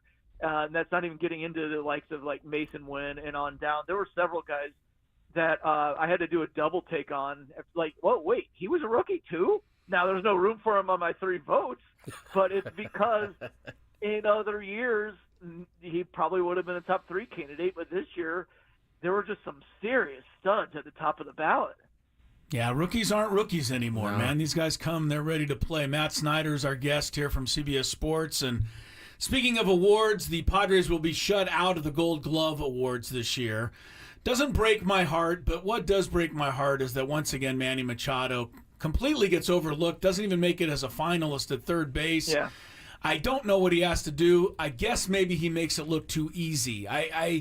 It boggles my mind to watch this guy for 162 games and not, he's not appreciated the way we appreciate him. Well, okay, somewhat, yes, but I went and looked right before he came on because I suspected Machado was going to be the main part of the Gold Glove conversation. He only played 100 games at third this year because he had the shoulder injury coming into the year, and there is a statistical component to it now. I just wonder if that was too much to overcome in terms of like Ryan McMahon, for example. Arenado, Chapman, Machado are the gold standard at third base. Those 3. So all 3 in the NL. Those are the 3 best defensive third basemen in baseball. So obviously Chapman, coming over, he was American League. I'm trying hard to remember. But regardless, Chapman, Arenado, that was going to be, the third spot is the spot that's open for grabs there. And Machado would have that if he played a full season, I think. It has to be that. But it also might be, some of the taken for granted things, some of the reputational, because I don't know, man. The eye test, I didn't think Arenado was quite as good this year as he had been in years past.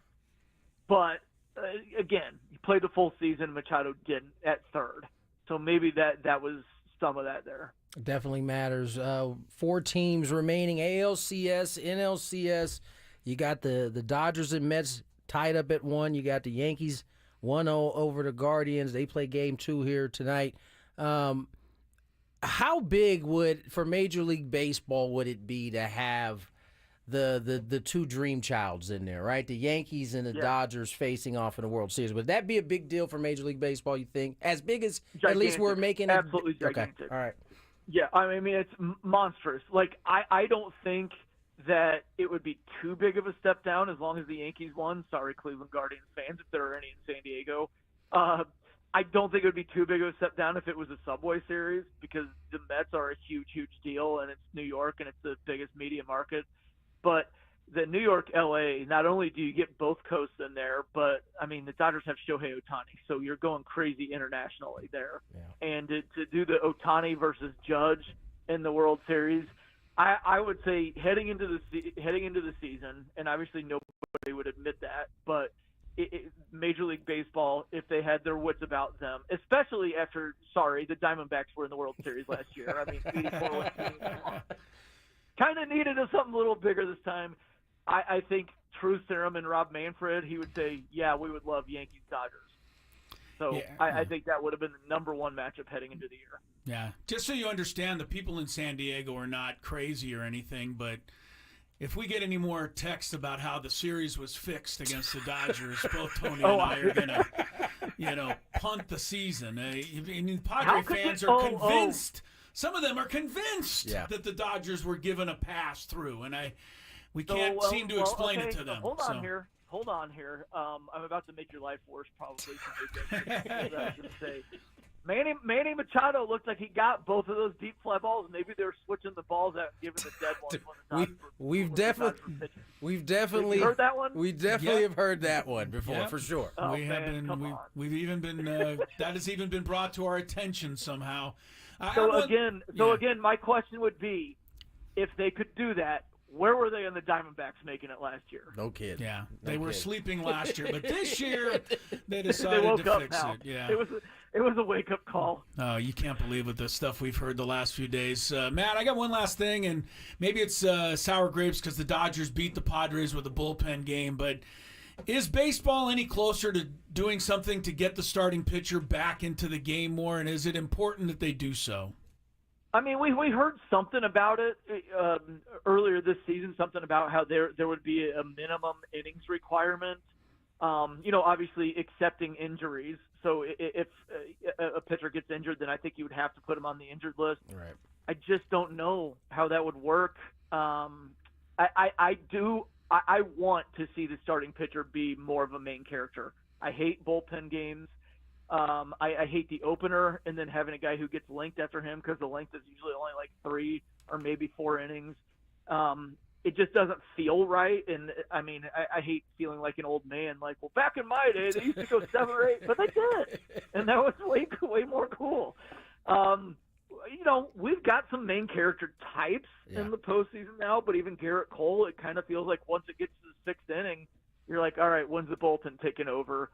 I'd love to get back to a place where it's the 7th or 8th and we're not staring down that 100 pitch mark and worried about when the bullpen's going to come in. I would love to get to the place where we're thinking complete game, like right out of the chute.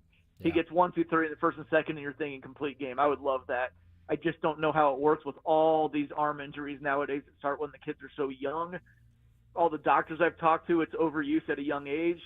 And that's the biggest problem. So I don't know. It would take a long time, decades maybe, but I do think that they're going to try to start doing something like that, and I'm with them.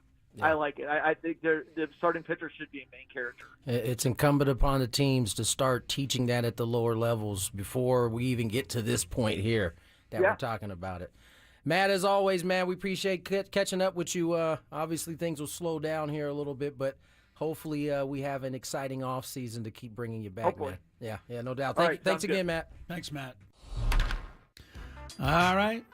That wraps up an excellent day of journalism. Brilliant coverage. All around thought-provoking radio. Dude wipes, bidets. All of those things.